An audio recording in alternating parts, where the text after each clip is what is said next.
There is a sea that has no real exit, enclosed on nearly every side by land, watched over by armies and air forces from its northern shores to its southern coastlines. The Mediterranean has always been less an open ocean and more a theatre, a contained arena where events play out in full view of everyone who matters. For most of human history, that quality made it a cradle of civilization. Trade moved through it. Empires grew along its edges. Languages, religions, and dynasties rose and fell on its currents. But in the second year of the Second World War, the Mediterranean became something else entirely. It became a trap, and the question that nobody in Berlin fully answered before it was too late was this: when you send submarines into a trap, who exactly is being hunted? This is not a story with a clean beginning or a triumphant ending. It is something more honest than that. A long, grinding account of men, machines, and decisions made in the fog of a war that stretched from the Atlantic coastline of France all the way to the eastern shores of the Levant. It is a story about strategy colliding with geography, about technical genius running headlong into the hard walls of a closed sea. And it is a story about the men who climbed down through the hatches of steel cylinders, sealed themselves in, and pointed their bows toward waters that gave them precious little room to maneuver and almost no margin for error. The German U-boat arm built its reputation in the North Atlantic: open ocean, deep water, vast distances that swallowed convoys whole and gave a submarine commander room to stalk, strike, and vanish. The Atlantic was a hunter's paradise, dark, cold, enormous, and largely indifferent to the small vessels moving across it. A U-boat captain in the North Atlantic had options. He had depth beneath him. He had darkness ahead of him. He had space. The Mediterranean offered none of that. It offered roughly 2,800 kilometers of enclosed water, at its widest point no more than about 800 kilometers across, shrinking to narrow corridors at Gibraltar in the west and thinning out entirely at Suez in the east. Its deepest points were significant, but its shallow shelves and the clarity of its famously blue water made concealment far harder than anything a captain had trained for in the grey anonymity of the Atlantic. And it had one more quality that no planner could simply engineer around. Once you were in, getting out again was its own separate operation, one that might cost you your boat, your crew, and your life. Yet into this enclosed sea, Germany sent its submarines. Dozens of them, over the course of several years, sailed through the narrows at Gibraltar, under cover of darkness, riding strong inbound currents, hoping the British patrols missed them in the dark. Some made it through, many did not, and of those who made it through, a great number never found their way back out again. What followed was one of the most strategically complex and tactically brutal submarine campaigns of the entire war. The Mediterranean U-boat war has always existed somewhat in the shroud of its larger Atlantic counterpart, a secondary theatre, a footnote campaign, a supporting effort.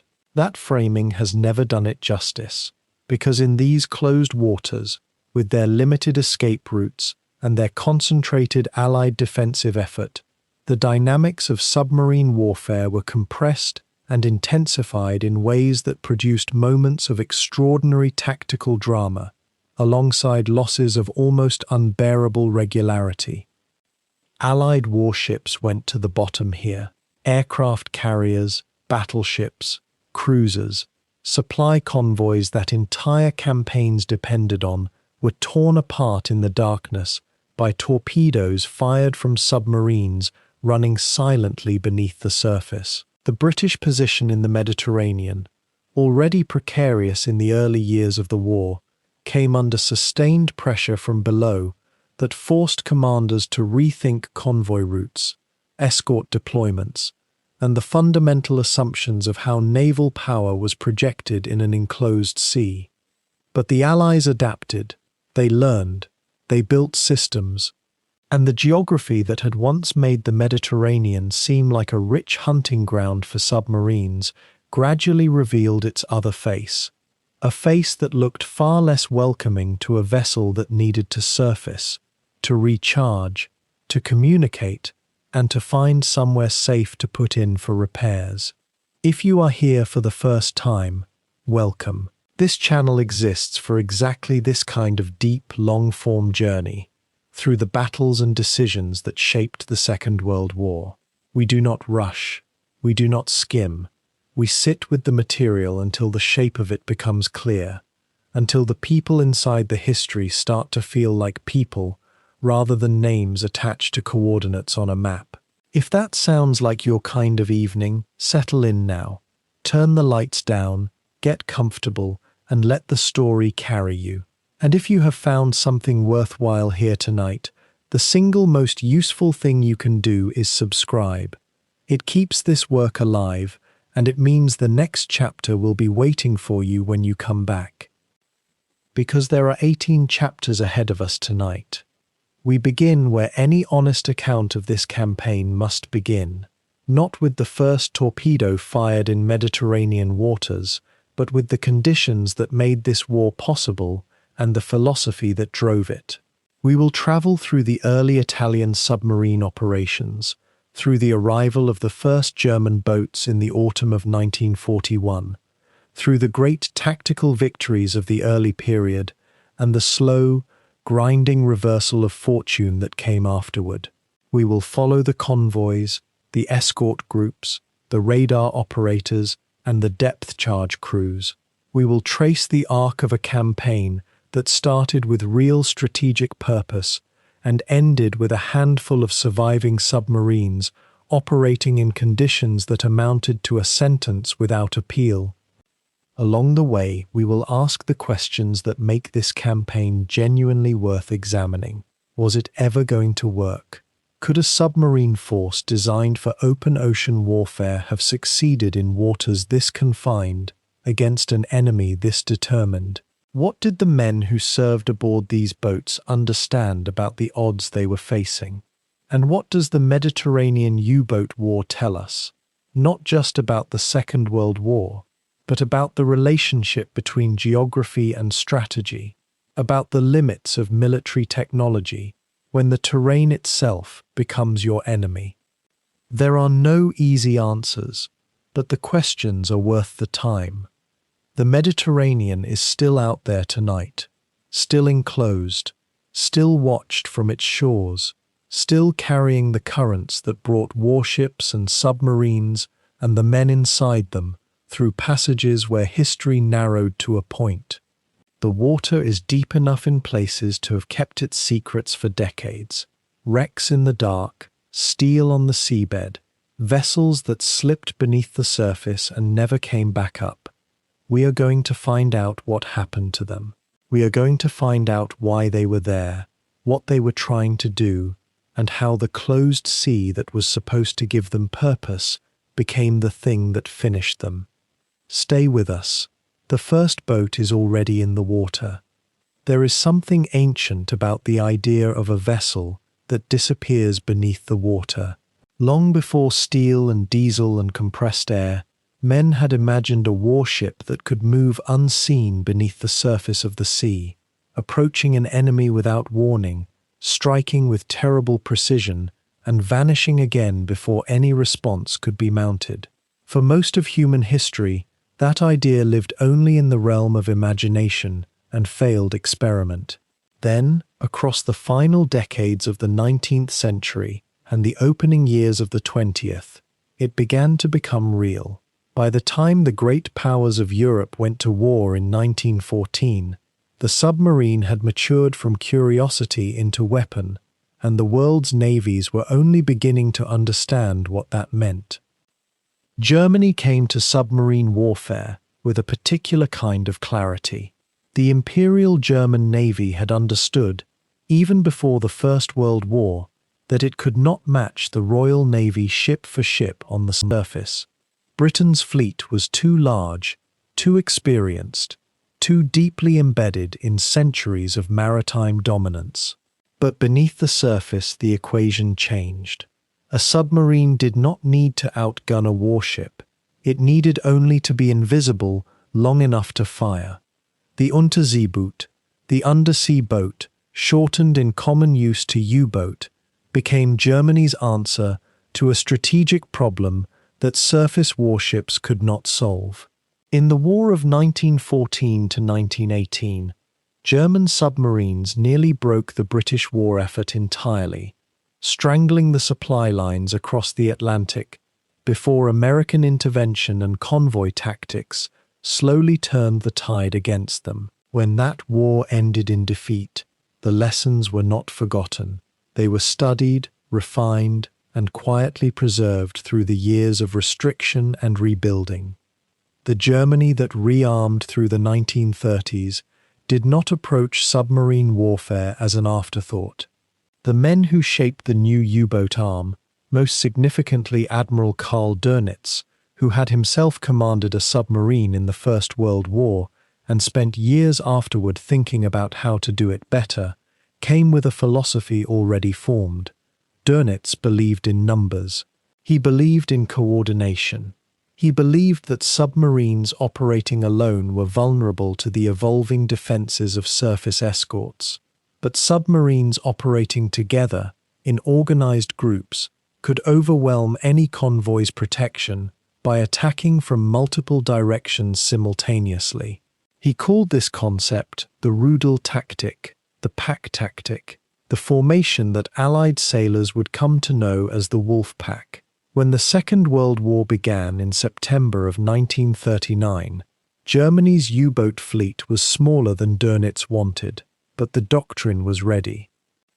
For the first 2 years of the war, the main arena of U-boat operations was the North Atlantic, the grey, enormous, storm-churned waters between the British Isles, the North American continent, and the convoy routes that connected them were the central battlefield of the submarine war. Millions of tons of shipping passed through those waters, carrying food, fuel, weapons, and men from the arsenals of North America and the dominions to a Britain that depended entirely on the sea for its survival.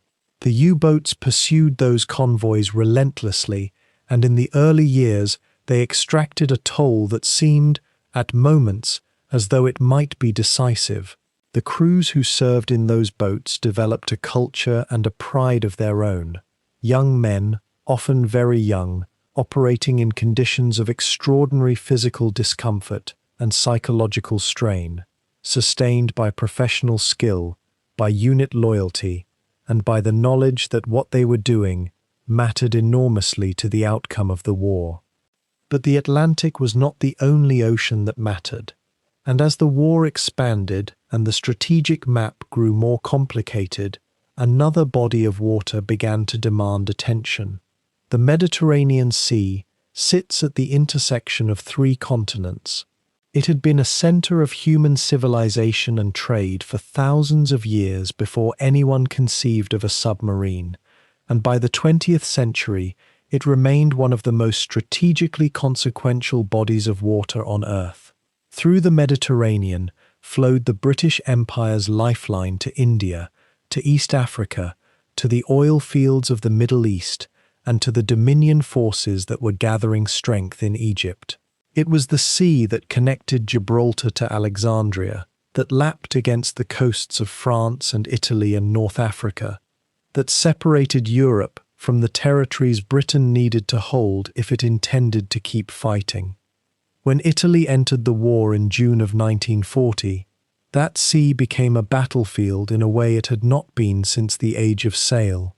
The Italian Navy, the Regia Marina, possessed surface warships capable of threatening British convoys and a submarine force of considerable size. Britain, fighting to keep Malta supplied and Egypt protected, had to contest every convoy that moved through those waters.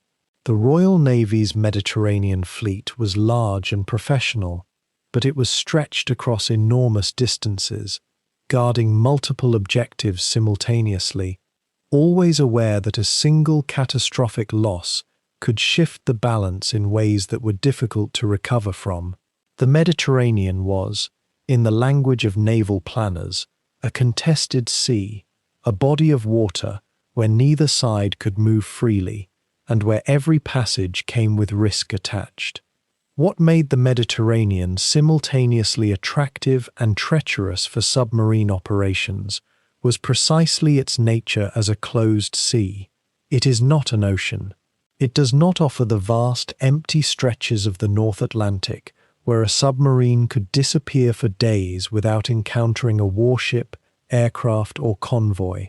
The Mediterranean is roughly 3,200 kilometers from its western entrance at Gibraltar to its eastern edge near the Levantine coast, and at its widest point, it extends roughly 800 kilometers from north to south. Within those boundaries, there are islands, peninsulas, shallows, and enclosed subbasins. The Tyrrhenian Sea between the Italian Boot and Sardinia, the Adriatic tucked behind the Balkans, the Aegean scattered with islands between Greece and Anatolia. Every approach to a significant target passed through water that was relatively shallow and relatively observed. There was nowhere truly empty to hide. And yet the concentration of traffic that this closed geography created was, from a submarine commander's perspective, a kind of compensation. In the Atlantic, a wolf pack might wait for days before sighting a convoy. In the Mediterranean, the lanes of supply were constrained by the shape of the sea itself. A British convoy sailing from Gibraltar toward Egypt had a limited number of viable routes, because the geography narrowed the options. A submarine positioned in the right place could be reasonably confident that significant traffic would eventually pass within striking distance. The prey was more reliably located. The challenge was surviving long enough to hunt it. The water itself presented distinct difficulties. The Mediterranean is a warm sea, and its thermal properties differ significantly from those of the North Atlantic. The layers of water at different temperatures, what submariners called the thermocline, behaved differently here, affecting the propagation of sound in ways that could work either for or against a submarine trying to evade detection. The sea's relative shallowness in many areas meant that depth charges could be set effectively to almost any depth a submarine might reach while trying to hide. There was less room below, less margin for evasion. A boat caught by an escort in the Atlantic might dive to extraordinary depths to escape. In the shallower basins of the Mediterranean, the floor came up sooner than the crew might wish. The logistical challenges were equally severe. Access to the Mediterranean from the Atlantic required passing through the Strait of Gibraltar, a passage barely 14 kilometers wide at its narrowest point, swept by currents, watched by British observers on the rock itself, and, as the war progressed, covered by radar and air patrols with increasing thoroughness. Once inside, a submarine was inside. It could not return to a French Atlantic port for resupply and maintenance. It had to depend on bases within the Mediterranean itself. Italian ports, later North African facilities, all of them subject to Allied bombing, all of them dependent on supply chains that grew more fragile as the war continued. The boats that entered the Mediterranean in this war were committing, in a sense. They were accepting that the sea would be both their hunting ground and their cage. This was the environment into which German submarine doctrine would be introduced, adapted, and ultimately broken. The story of that struggle, of how a fleet born from Atlantic experience was pressed into service in waters that challenged every assumption its commanders had built their careers on, is a story of adaptation and failure, of tactical brilliance overwhelmed by strategic disadvantage, of individual courage persisting long after the wider outcome had ceased to be in doubt. It is also a story about geography, about how the shape of a sea can determine the fate of the men who sail beneath it. Before the German boats arrived, there was already a war being fought in these waters. Before German doctrine could be tested, an Italian submarine force had already been learning, at considerable cost, what the Mediterranean demanded and what it refused to forgive. Before the first German periscope ever broke the surface of the Mediterranean, another nation had already staked its claim beneath those waters. Italy entered the Second World War in June of 1940 with one of the largest submarine fleets in the world. Counted in raw numbers alone, the Regia Marina's undersea arm was formidable. More than 100 boats available for operations at the outbreak of hostilities, spread across a sea that Italy's political leadership famously called Mare Nostrum, our sea. It was a phrase that carried centuries of imperial ambition in just 2 words.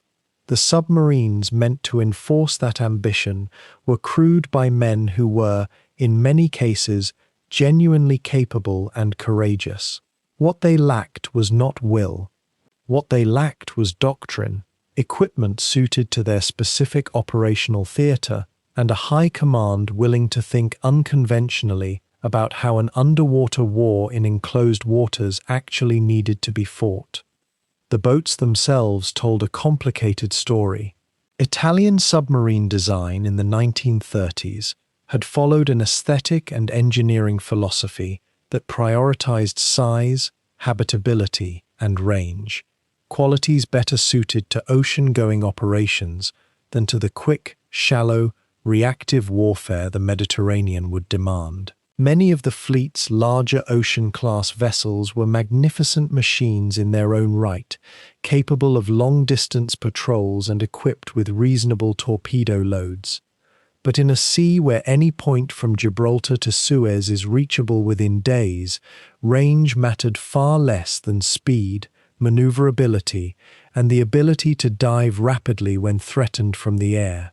The larger Italian boats dove slowly by the standards of the era. A slow dive in the Mediterranean, where Allied aircraft could arrive over a contact within minutes, was not a design flaw one could simply work around. It was a death sentence waiting to be served. The tactical doctrine governing Italian submarine operations compounded these physical limitations. Submarines were largely treated as individual hunters dispatched to designated patrol zones rather than as coordinated offensive weapons working in concert. There was no Mediterranean equivalent of the Wolfpack coordination that German boats would later attempt. No centralized tracking infrastructure feeding real-time convoy intelligence to submarine commanders at sea. Each boat was in many respects alone once it left port, reliant on its own observations, its own judgments, and whatever signals its commander could receive and interpret. This isolation was not merely an operational inconvenience.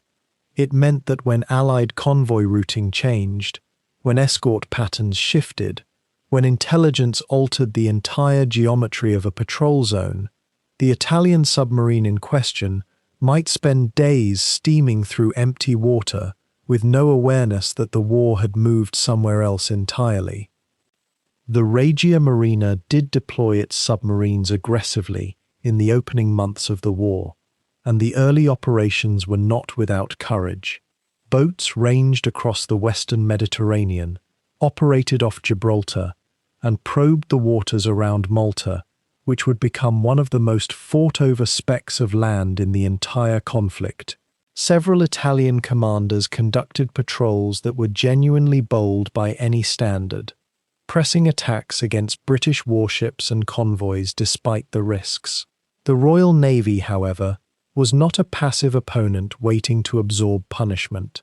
Britain had been fighting a naval war for 9 months before Italy entered the conflict, and its Mediterranean fleet, though stretched across multiple theatres, was experienced, aggressive, and increasingly proficient at anti-submarine operations.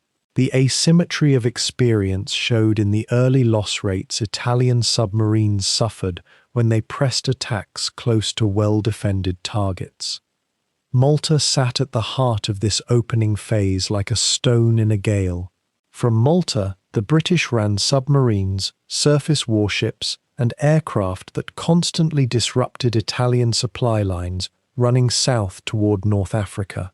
Italian submarines were tasked in part with countering this threat, operating against the island's supply convoys and attempting to wear down the naval forces based there. These were not easy missions. The waters around Malta were among the most intensively patrolled in the entire sea, shallow enough in places that a submarine had little room to maneuver beneath the thermocline layers that might otherwise mask its presence. Boats that operated there did so knowing that any mistake in noise discipline, any mechanical fault at the wrong moment, could bring destroyers and depth charges down on them within the hour. Some Italian crews absorbed that pressure and performed with distinction.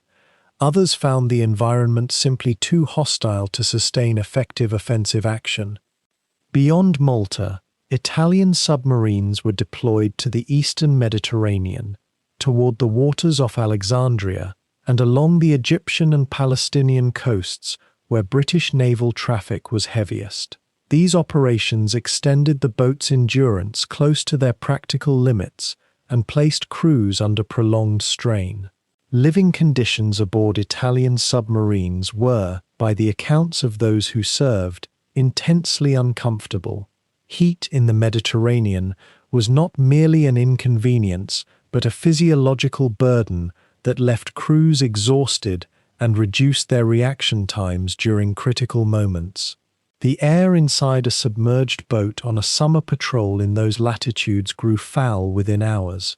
Carbon dioxide accumulated. Temperatures climbed to levels that made sustained concentration extremely difficult, and the Mediterranean offered far less thermal refuge at depth than cooler oceans might have provided. These were not excuses for operational failures. They were the physical reality of submarine warfare in a warm, shallow, enclosed sea that showed no mercy to either side.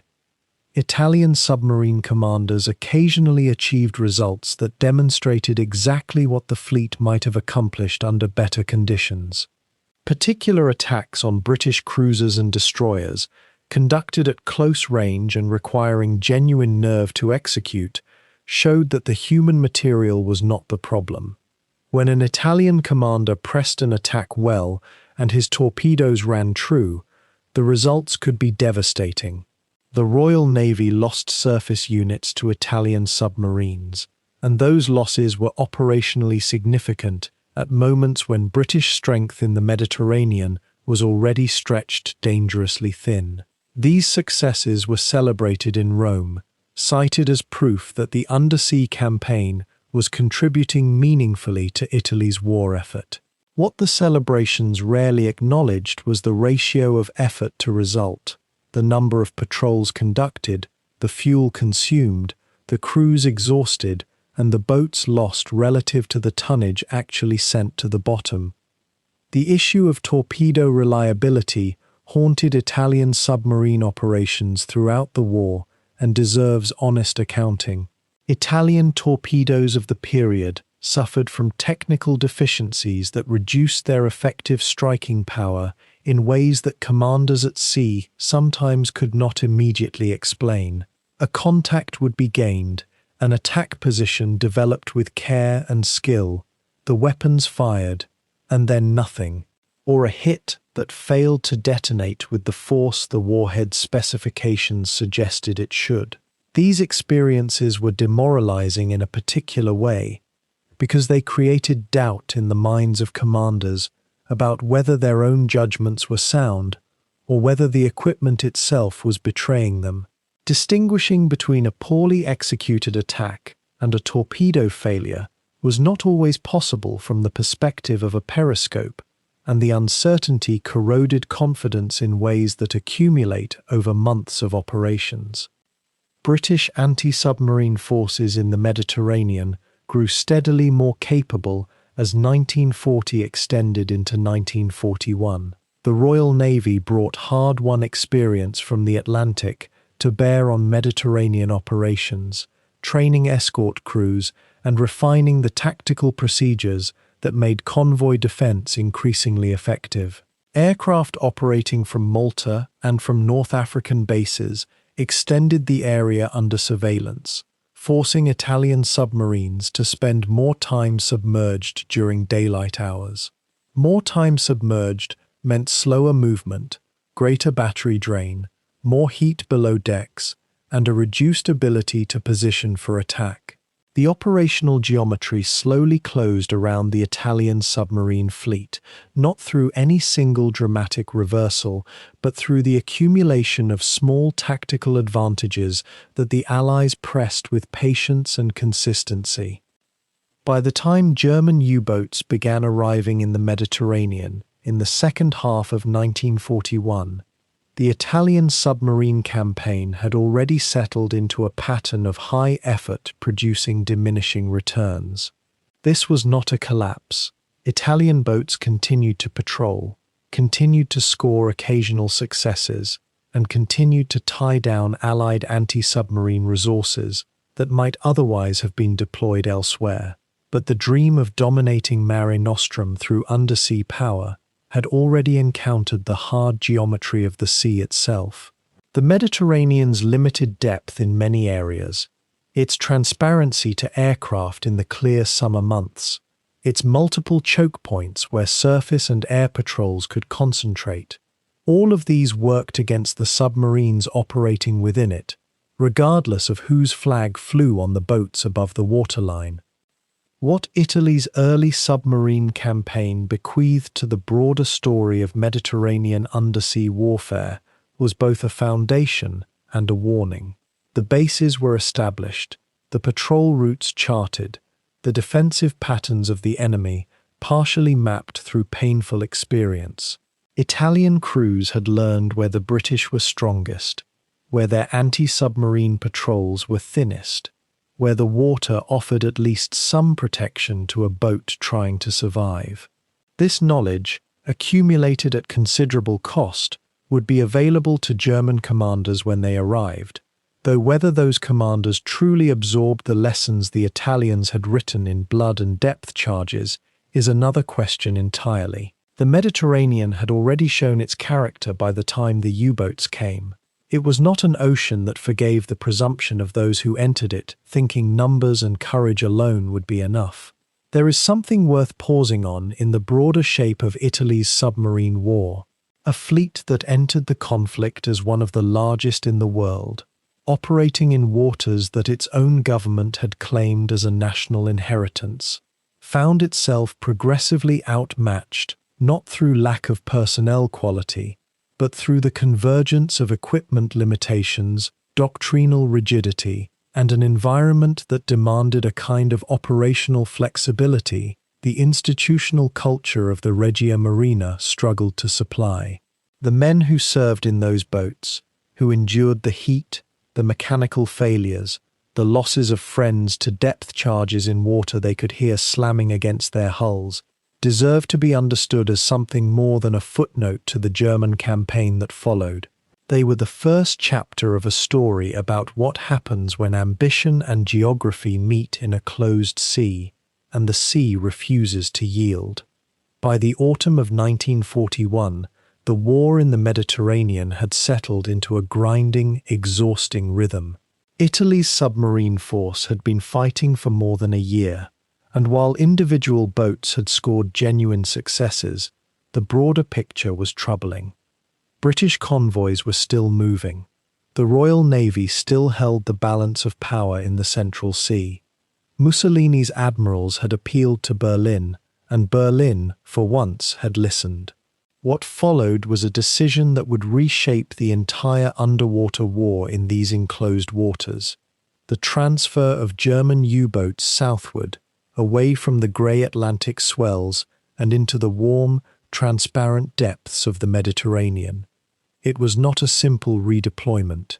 It was, In almost every sense, a gamble pressed upon commanders who knew the sea they were entering was nothing like anything they had trained for. The order came from the highest level of German naval command, driven by a recognition that Italy's surface fleet could not interdict British supply lines alone, and that the submarine arm of the Regia Marina, despite its numbers, had not broken the Royal Navy's grip. Grand Admiral Erich Raeder urged the transfer as a strategic investment. He believed that German U-boats, with their superior training, their proven Atlantic tactics, and their experienced commanders, could accomplish in the Mediterranean what Italian boats had not. Adolf Hitler, increasingly alarmed by the vulnerability of Rommel's supply lines across North Africa, agreed. The order was given. A flotilla would be detached from Atlantic operations and sent south. For the crews receiving those orders, the news arrived with a strange mixture of anticipation and unease. The Atlantic they knew. The Mediterranean was something else entirely. The transit through the Strait of Gibraltar was, from the very first attempt, a trial of nerve and seamanship. The strait itself is narrow, barely 14 kilometers at its tightest point, and British forces had spent months fortifying their ability to detect and destroy anything attempting to pass through submerged. Aircraft flew constant patrols. Surface warships maintained vigil. Hydrophone nets and detection equipment had been laid across approaches both east and west. To slip a submarine through this gauntlet required extraordinary conditions. Darkness, a strong inward current that flows along the surface from the Atlantic into the Mediterranean, the courage to ride that current fully submerged with engines stopped, and a great deal of fortune.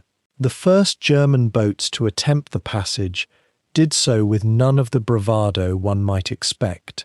They went slowly, carefully, holding depth, hoping the noise of the current itself would mask whatever sound their hulls made against the listening devices below. The losses began almost immediately. Not every boat made it through. Some were detected on approach, forced to abort and return to Atlantic waters.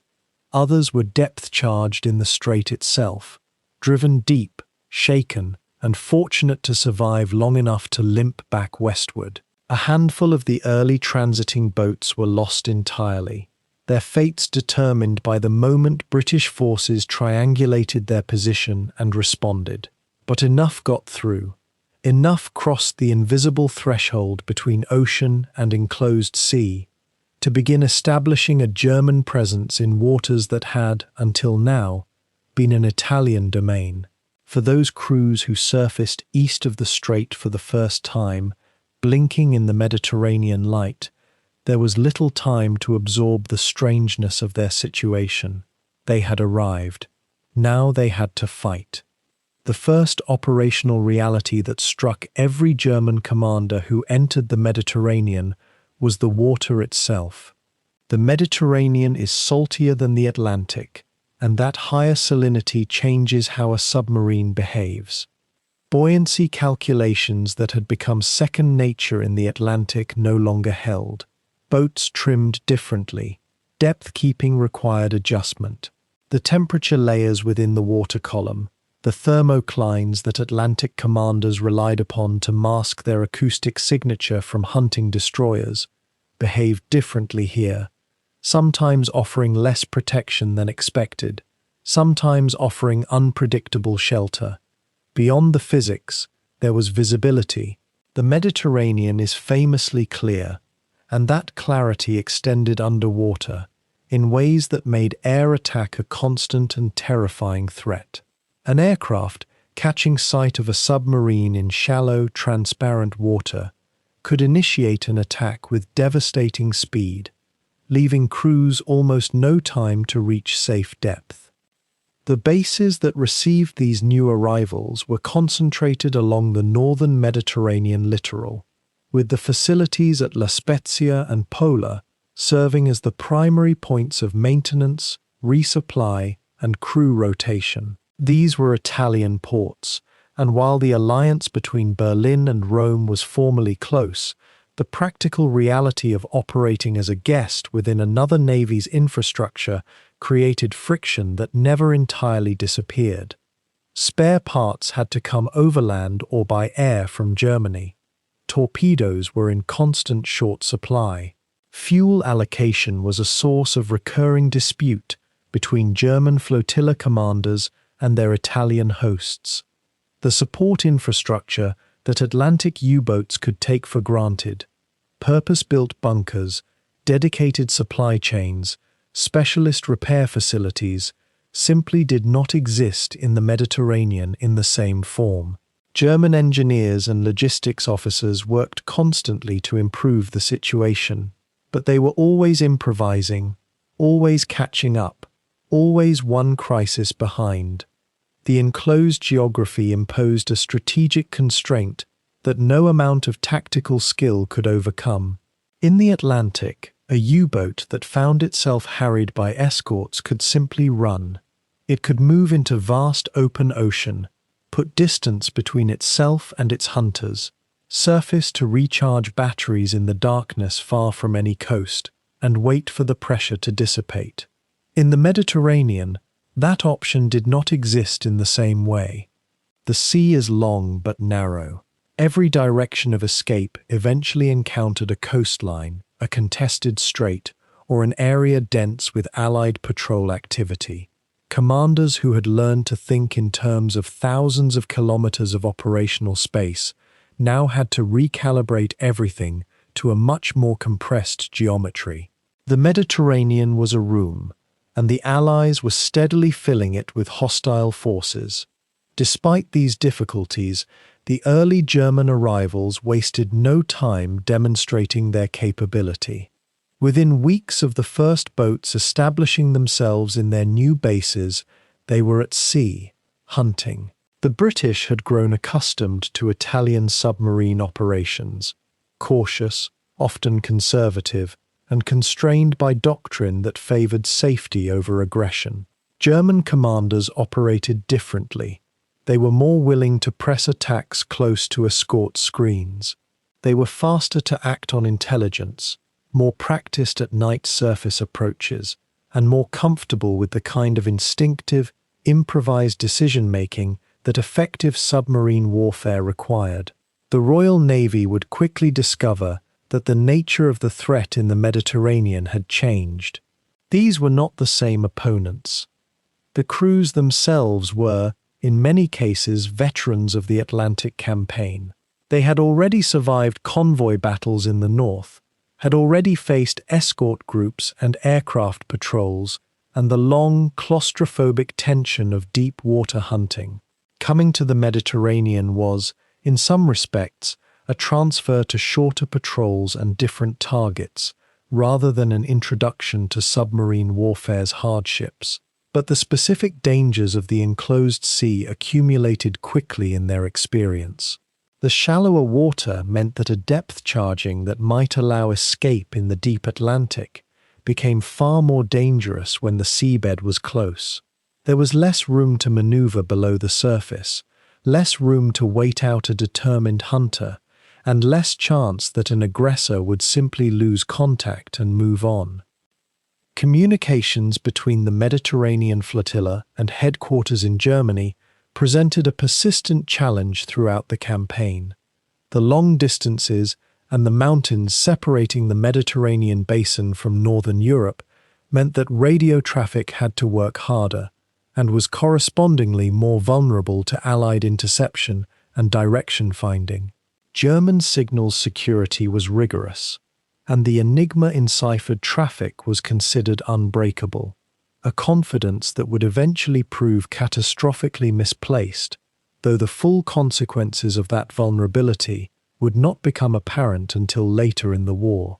For the moment, German commanders communicated with their superiors as best they could, receiving tactical intelligence from Luftwaffe reconnaissance, from Italian naval sources, and from their own observations, stitching together a picture of the strategic situation in a sea that offered few hiding places and no forgiveness.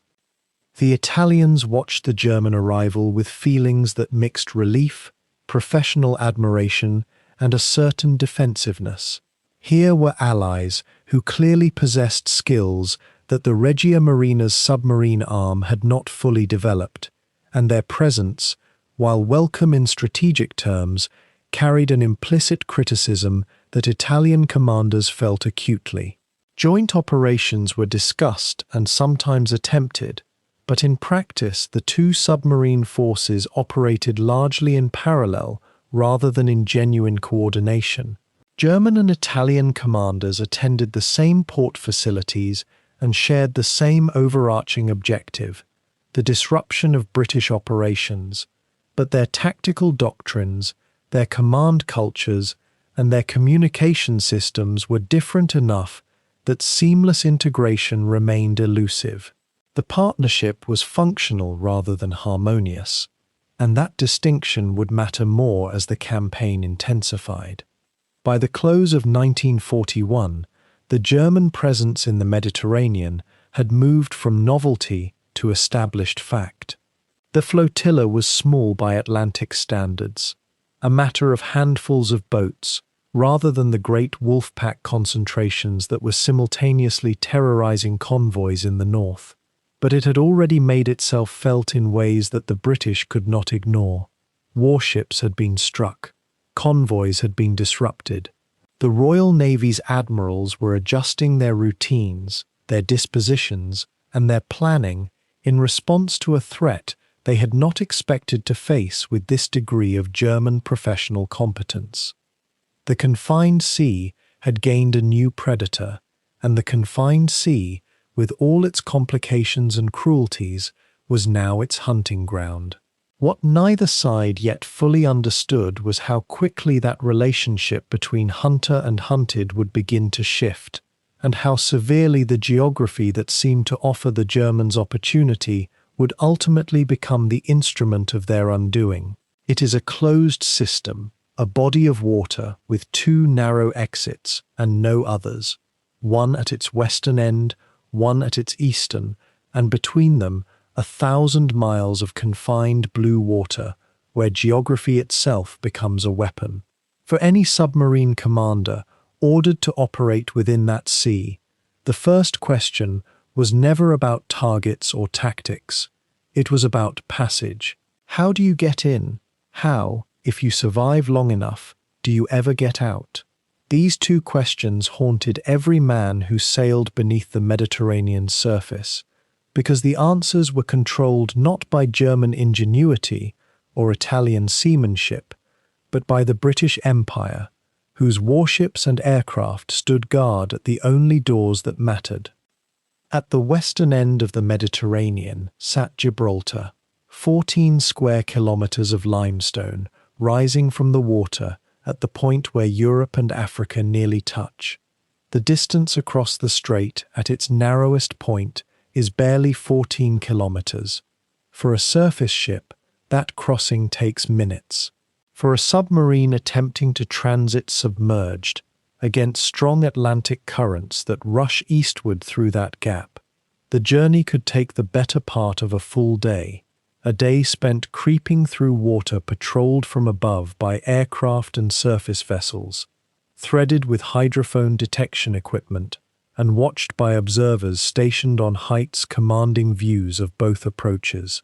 The British had held Gibraltar since the early 18th century, and by 1941 they had transformed it into something approaching an impenetrable naval fortress. The rock itself was honeycombed with tunnels housing fuel, ammunition, repair facilities, and command infrastructure. Nothing that moved through the strait escaped observation for long. The current through the Strait of Gibraltar is a phenomenon born of physics and geography. Atlantic water, saltier and denser on average, flows at depth into the Mediterranean to replace what evaporates in the enclosed basin's heat. Surface water flows the other direction, outward and westward. A submarine approaching from the Atlantic and attempting to enter the Mediterranean submerged had to fight a current that ran against her at the surface, but could, if the commander understood it, be navigated using deeper counterflows closer to the bottom. German U-boat commanders who made this transit successfully did so by exploiting the layered nature of those currents, diving deep, moving slowly, and trusting their charts and their instincts when their instruments gave conflicting information. It was seamanship reduced to something almost geological in its patience, inching through darkness, measuring progress in meters per minute, with every sound of propeller noise above threatening to become the last sound the crew would ever hear. The British response to this threat was methodical and relentless. Patrol vessels swept the strait on rotating schedules. Aircraft from Gibraltar's airfield flew constant observation sorties over both approaches. Hydrophone nets were deployed at varying depths to detect propeller signatures and the characteristic sounds of submerged machinery. The challenge for any U-boat was that the strait offered nowhere to hide in the conventional sense, no deep trench to shelter in, no complex bottom topography to mask a submarine's acoustic signature. The water was relatively shallow, the distances were short, and the British were looking specifically for exactly what the German submarines were. This was not an open ocean where a U-boat might slip through a gap between patrols. It was a fixed choke point where the defenders had unlimited time to perfect their coverage, and the attackers had exactly one chance to get it right. What made the Gibraltar transit particularly punishing was not simply the passage itself, but the condition in which submarines arrived on the other side. A boat that had spent many hours submerged at slow speed, fighting current, listening in absolute silence, arrived in the Western Mediterranean with depleted batteries, fatigued crew, and compressed air reserves drawn down by hours of quiet management. The men who had maintained machinery and trimmed ballast tanks through that long, dark transit were exhausted before their operational patrol had properly begun. And they knew, somewhere behind the immediate business of survival, that every mile they now traveled into the Mediterranean was a mile they would one day have to reverse, unless the war ended first, or they did not survive to attempt the return. The eastern choke point told a different story, and in some ways a simpler one. The Suez Canal, that narrow channel cut through Egyptian desert connecting the Mediterranean to the Red Sea, was entirely under British control by the time the war in the Mediterranean intensified. Unlike Gibraltar, the Suez Canal was not a natural passage that submarines might exploit. It was a constructed waterway, shallow, straight, with no real depth for a submarine to use effectively. No U-boat could transit submerged through Suez. It was a surface passage or nothing, and a surface passage through waters controlled by the British, watched from above and flanked on both sides by dry land, was operationally impossible for a German submarine in wartime. The effect was clean and absolute.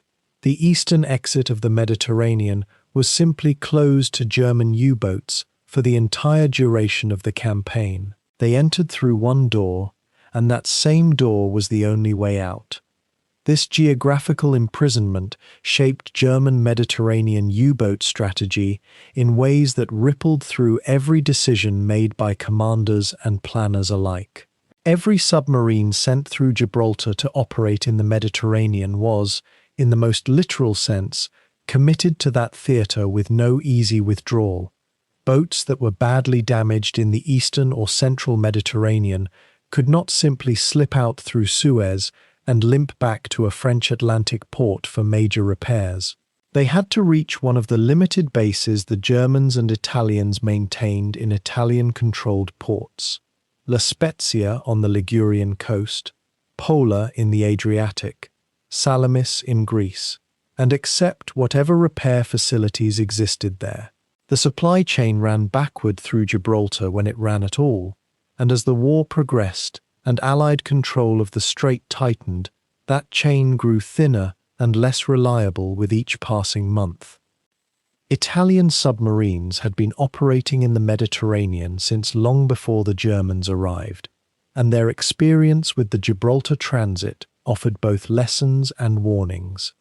Italian boats attempting to pass into the Atlantic to join the campaign there, or returning from it, faced the same patrol lines and the same currents. Italian submarine doctrine and German submarine doctrine approached these challenges differently. Italian captains tended towards surface transits in darkness, relying on speed and the low silhouette of a submarine's hull at night, while German commanders more often preferred the agonizingly slow submerged crawl. Both approaches had their successes, and both produced losses. Neither was truly safe. The Strait was not a place where any approach removed the danger. It was a place where a commander chose which kind of danger suited his boat's condition and his own temperament. There was a period in the late autumn and early winter of 1941 when German U-boats were transiting Gibraltar's Strait with relative frequency, reinforcing the Mediterranean flotilla as the campaign there intensified. The crossings were dangerous, but not yet the near-suicidal undertakings they would later become. British anti-submarine capability at the Strait was formidable, but had not yet incorporated the full weight of improved radar, coordinated air, and surface cooperation, and the lessons learned from months of operational experience in exactly this geographic setting. Some boats made the transit and arrived in the Mediterranean with their crews intact and their batteries rechargeable, ready for operations within days. These early successful transits created something of an institutional confidence that the passage, while demanding, was manageable, a confidence that would later prove cruelly misleading. As Allied anti-submarine technology improved, and as Britain poured more resources into controlling the Strait, the mathematics of the Gibraltar transit changed fundamentally. Detection rates climbed. The interval between a submarine being sighted or heard and a coordinated response arriving shrank from hours to minutes. Aircraft with radar equipment could track a submarine's position through the transit and vector surface vessels to intercept precisely. The countercurrents that had once offered a degree of acoustic masking became less reliable as the British placed additional sensor arrays at varying depths. By 1943, a U-boat ordered to make the Gibraltar transit was being sent through a gauntlet that previous crews would barely have recognized. The Strait had become something close to a one-way door, and even that direction was no longer reliably survivable. For the crews who made these passages, successfully or otherwise, the experience existed in a category entirely apart from the rest of submarine warfare. Open ocean patrol had its own extreme demands, but it offered at least the possibility of maneuver, of course changes and depth changes, of evading contact by simply moving away. The Gibraltar transit offered none of that. There was one direction of travel, there was one depth profile that made any sense. There were fixed distances on either side of which the danger was at its worst, and those distances had to be covered at whatever pace the current and the battery capacity permitted. Sailors trained for the open ocean were asked to perform, instead, something closer to a very slow walk through a room they knew was occupied by people who wanted to kill them, keeping their breathing quiet, placing each step with care, while the room grew smaller and the occupants grew more attentive with each passing month. Geography, in the Mediterranean War, was not background.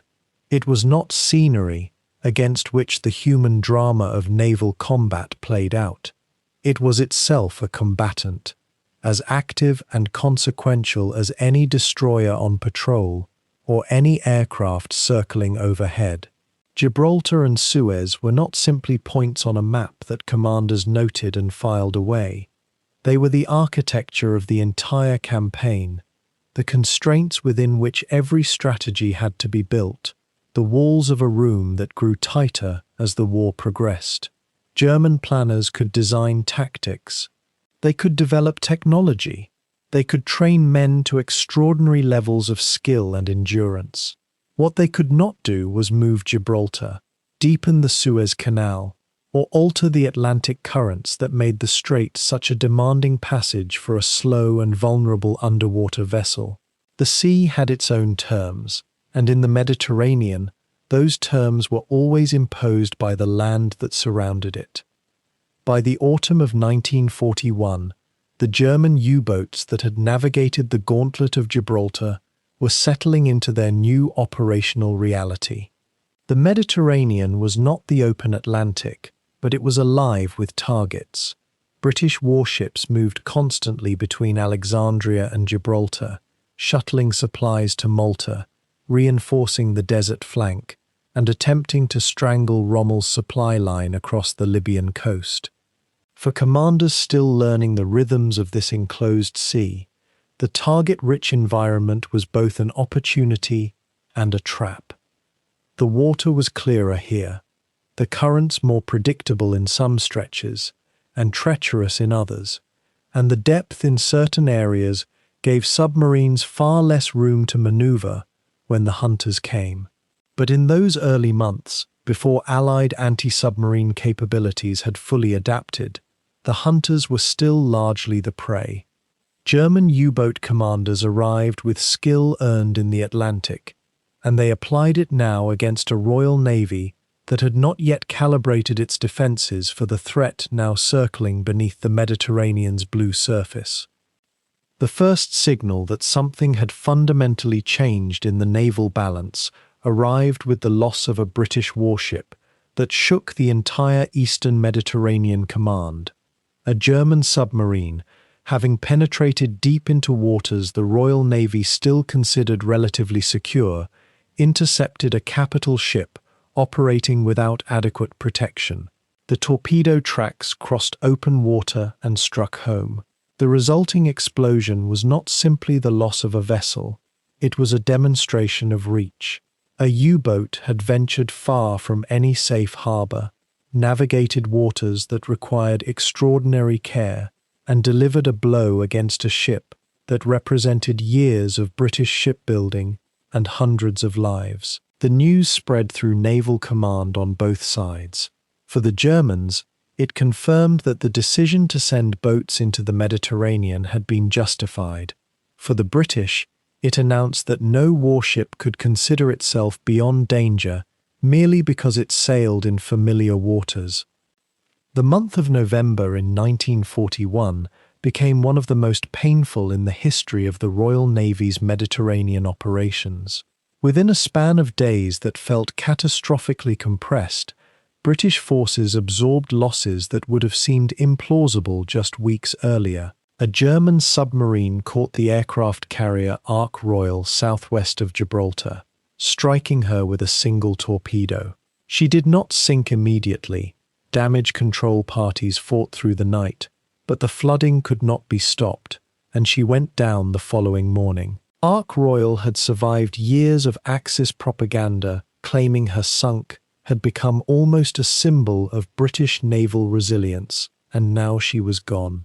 The psychological weight of her loss was enormous, felt from the Admiralty in London to every mess deck in the Mediterranean fleet. The blow did not stop there. Days after Ark Royal slipped beneath the surface, another German submarine found the battleship Barham operating in the eastern Mediterranean. The attack came without warning, a brief, violent eruption from below the waterline. 3 torpedoes struck in rapid succession, and Barham capsized within minutes.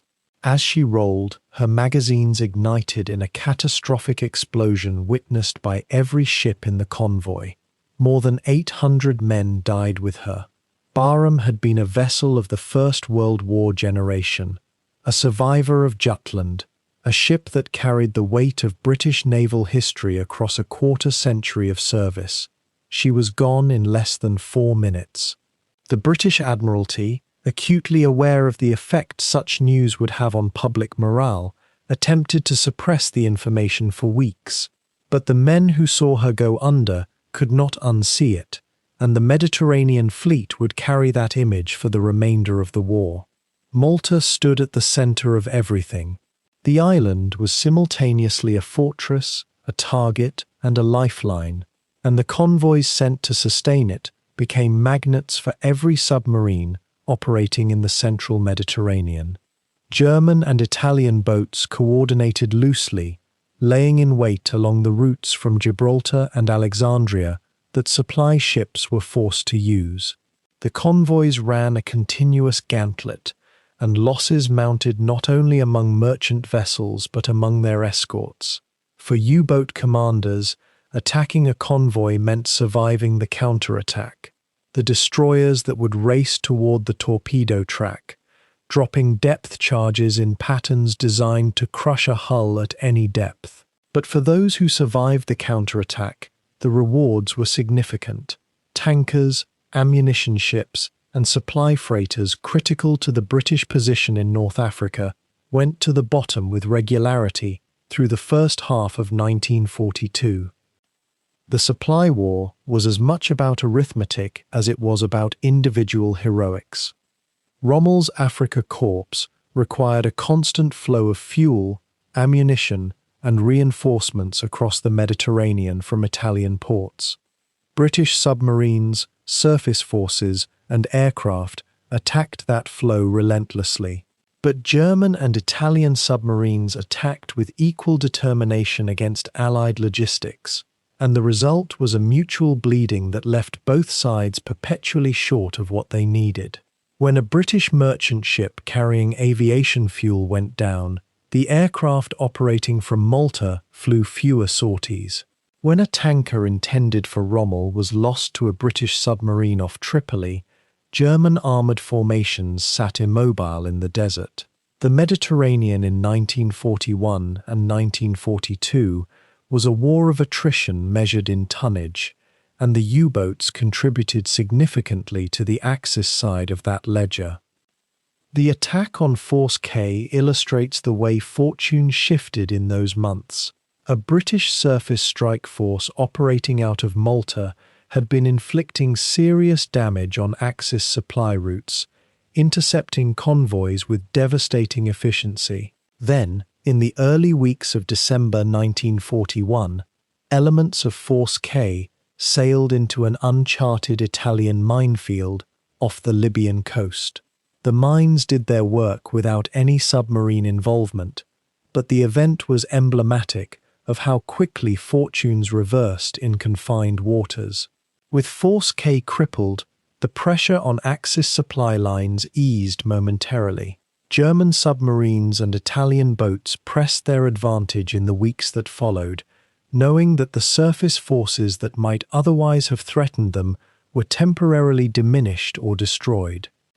What made the German U-boat successes in this period particularly alarming for Allied planners was the quality of the commanders achieving them.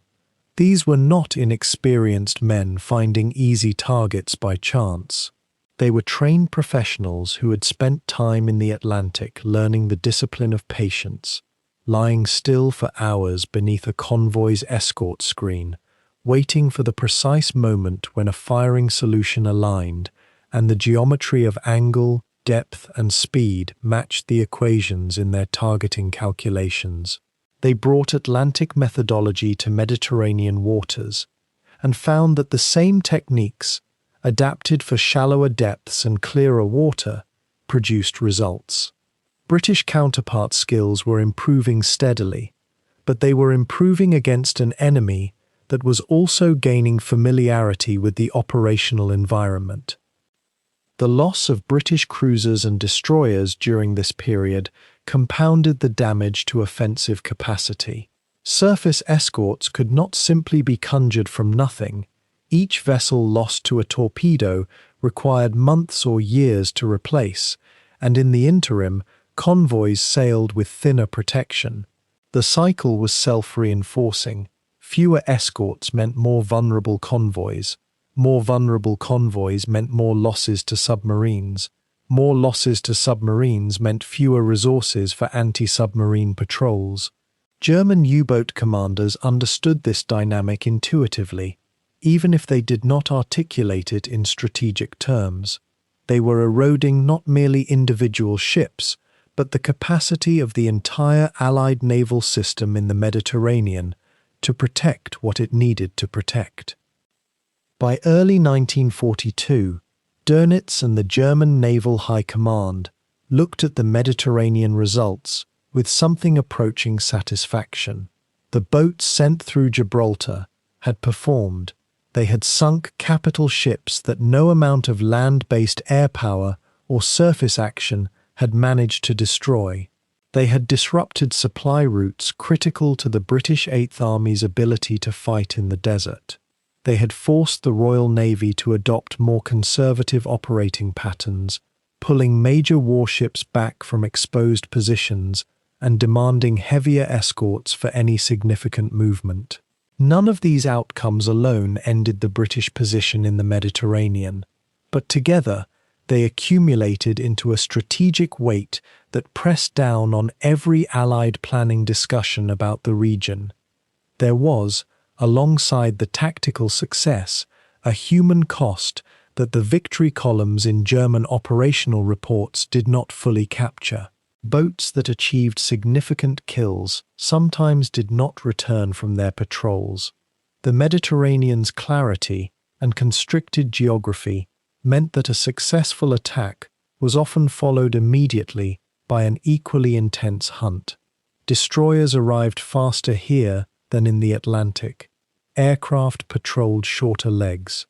The window between firing and counterattack was narrow, and some commanders who scored their most celebrated kills paid for them on the same patrol. The photographs in German naval archives from this period show young faces wearing the expression common to men who have performed beyond expectation and know, with some part of themselves, that expectation will not be managed so favourably forever. The British adapted, as they always did. The processes of adaptation, better radar, more air cover, refined escort tactics, would unfold progressively through the remainder of 1942 and into 1943. But in these early months, before those countermeasures had fully matured, the German submarines had demonstrated something the pre-war theorists had debated without resolution. A handful of well-handled submarines, operating in an enclosed sea against which they had every geographic disadvantage, could still strike at the heart of a naval power and make its admirals afraid. The water that trapped the U-boats also trapped their targets, and in the narrow kill zones of the Mediterranean, that proximity sometimes favoured the attacker more than it favoured those who sailed in the open. By the close of 1941, something fundamental had shifted in the waters of the Mediterranean. The early months of German submarine operations had been marked by stunning individual successes, boats operating alone, commanders making independent decisions, torpedoes finding their marks against targets that had little warning and less protection. But the British were learning.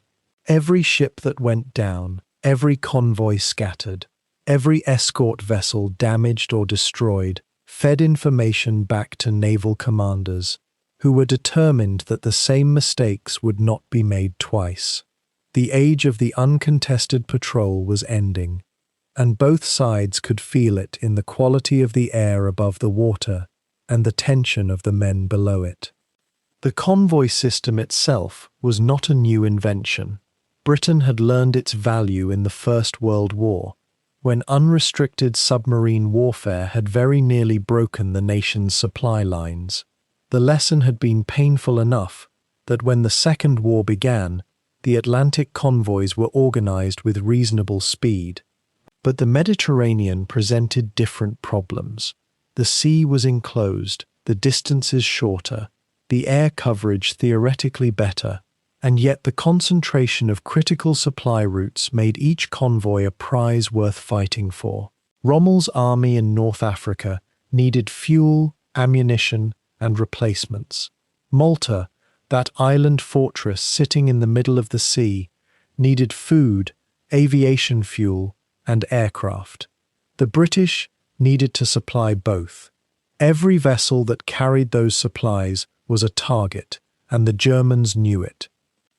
On the Allied side, the response to accelerating losses was methodical and, at times, urgent to the point of desperation. More escort vessels were assigned to convoy duty. Destroyers, corvettes, and the smaller, cheaper craft that could be built in greater numbers than the warships they protected. Convoy commanders began paying closer attention to routing, trying to exploit the geography of the sea that made submarine operations difficult rather than easy. Shallow coastal waters, narrow straits, air patrol corridors. All of these became tools of defensive planning. Intelligence, too, played a growing role. When signals could be read and patrol positions estimated, convoys could be rerouted. When they could not, the escorts had to be enough.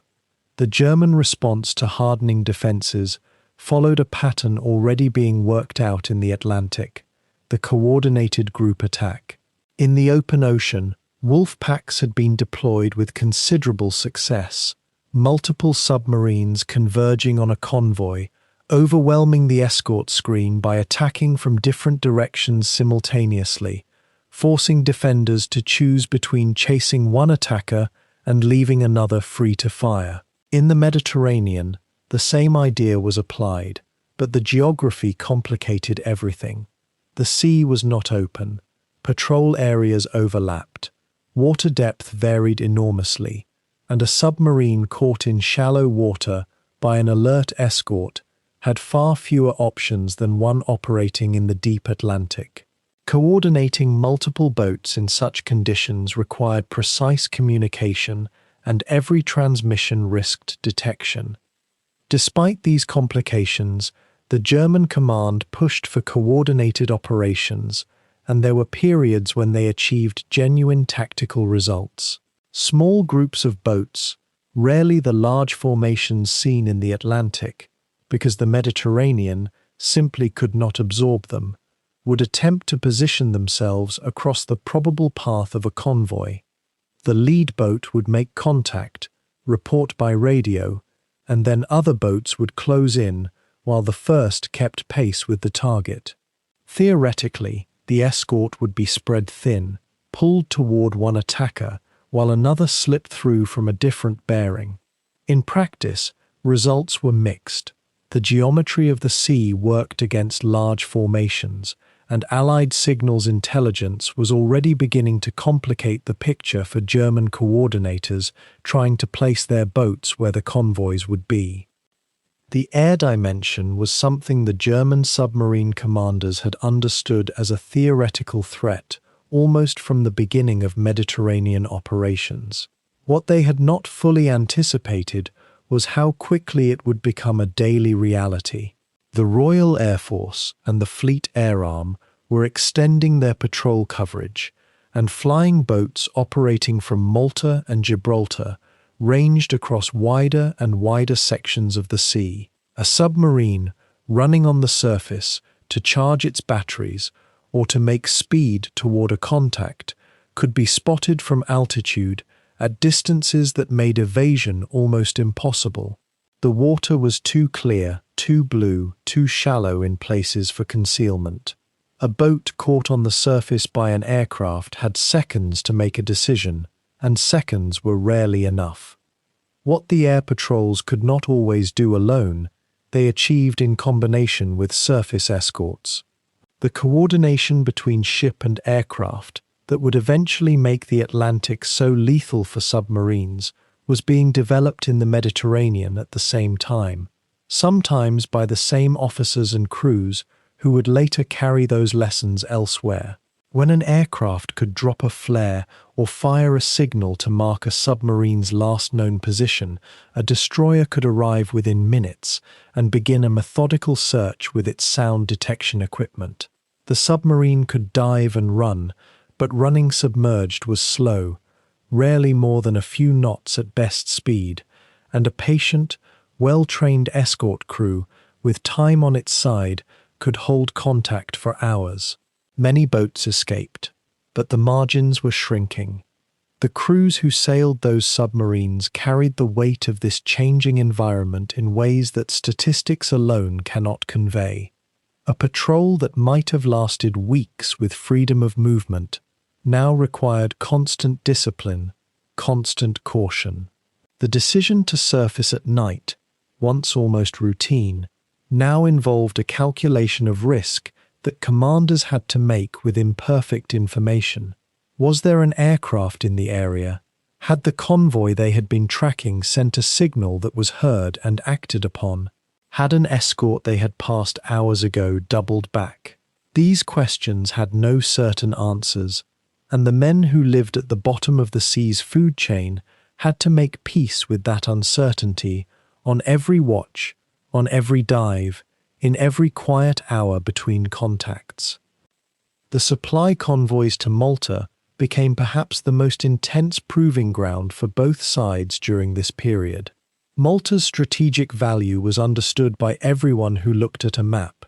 It sat directly astride the supply lines between Italy and North Africa, and its airfields and submarine base made it a constant threat to Axis shipping. The Germans and Italians wanted it neutralized. The British wanted it held. When relief convoys were assembled and dispatched, they were planned with the full knowledge that submarines, aircraft, and surface vessels would attack them along the entire route. Some of those convoys suffered devastating losses. Others, through a combination of planning, courage, and variable fortune, got through. Each one was a campaign in miniature, a concentrated demonstration of everything both sides had learned about how to fight in this particular sea. The Allies did not win the convoy battle quickly or cleanly. There were periods during 1942 when the losses to submarines, German and Italian together, were severe enough to raise genuine concerns about whether Malta could be held and whether the North African campaign could be supplied. The mathematics of shipping losses versus new construction were not comfortable reading for British naval planners, but the same mathematics were not comfortable for the Germans either. Each boat deployed to the Mediterranean was a boat taken from the Atlantic, and the boats in the Mediterranean were being lost faster than the closed sea's strategic results could justify. Every patrol that ended with a boat destroyed, every crew that did not return, was a withdrawal from a capital account that was not being replenished at the same rate. The escort commanders on the Allied side were, in many cases, exceptional officers operating with limited resources and finding ways to make those resources go further. They developed procedures for box searches around a submarine's last known position. They practiced the technique of holding contact through depth charge attacks and repositioning quickly when a submarine attempted to slip away during the confusion of an explosion. They exchanged information between ships using signals and, increasingly, voice radio over short ranges, so that one escort could direct another to a position where the submarine was thought to be heading. None of this was easy. Much of it was improvised. But improvisation that worked was quickly standardized and taught to the next group of crews arriving in the theater. By the end of 1942, the convoy battle in the Mediterranean had settled into a form of industrialized attrition that suited the Allies far better than it suited the Germans. The British could replace losses, slowly, painfully, but they could. They had shipyards in Canada, in the United States, in their own ports. They had the output of an industrial alliance that was, by that point, the largest the world had ever assembled. The Germans had skilled submariners and experienced commanders, and they were burning through both at a rate the Mediterranean's marginal strategic results could not repay. The battle was not over. The submarines would continue to fight, and there would still be moments of tactical success, still ships going to the bottom, still crews on both sides living and dying in the cold depths of an enclosed sea. But the direction of travel was becoming clear, even if it would take more months of hard fighting before that direction became irreversible. The Mediterranean is a closed sea, and this fact alone transformed submarine warfare into a fundamentally different kind of struggle. Unlike the vast Atlantic, where U-boats could range across thousands of kilometers of open ocean, German submarines operating in these waters faced a singular, inescapable problem. They needed somewhere to return. They needed bases, and as the war progressed, those bases became the beating heart of a supply system growing more fragile by the day. The infrastructure that sustained the underwater war was never designed for prolonged conflict in a hostile theater, and the strain of keeping boats operational would eventually break the entire enterprise. When German U-boats first arrived in the Mediterranean in 1941, they came as visitors to an Italian theater. The Germans were not the primary occupiers, they were reinforcements, sent south to prop up their allies' failing naval campaign. This arrangement created immediate complications. The Germans could not simply establish their own independent bases overnight. They had to negotiate with Italian authorities, work alongside Italian naval officers, and share facilities that were already stretched thin. The primary German submarine base in the Mediterranean was established at La Spezia, on the Italian coast near the French border. From this harbour, U-boats could be refitted, resupplied, and sent back to sea. But La Spezia was not purpose-built for the kind of industrial operation required to maintain a fleet of submarines.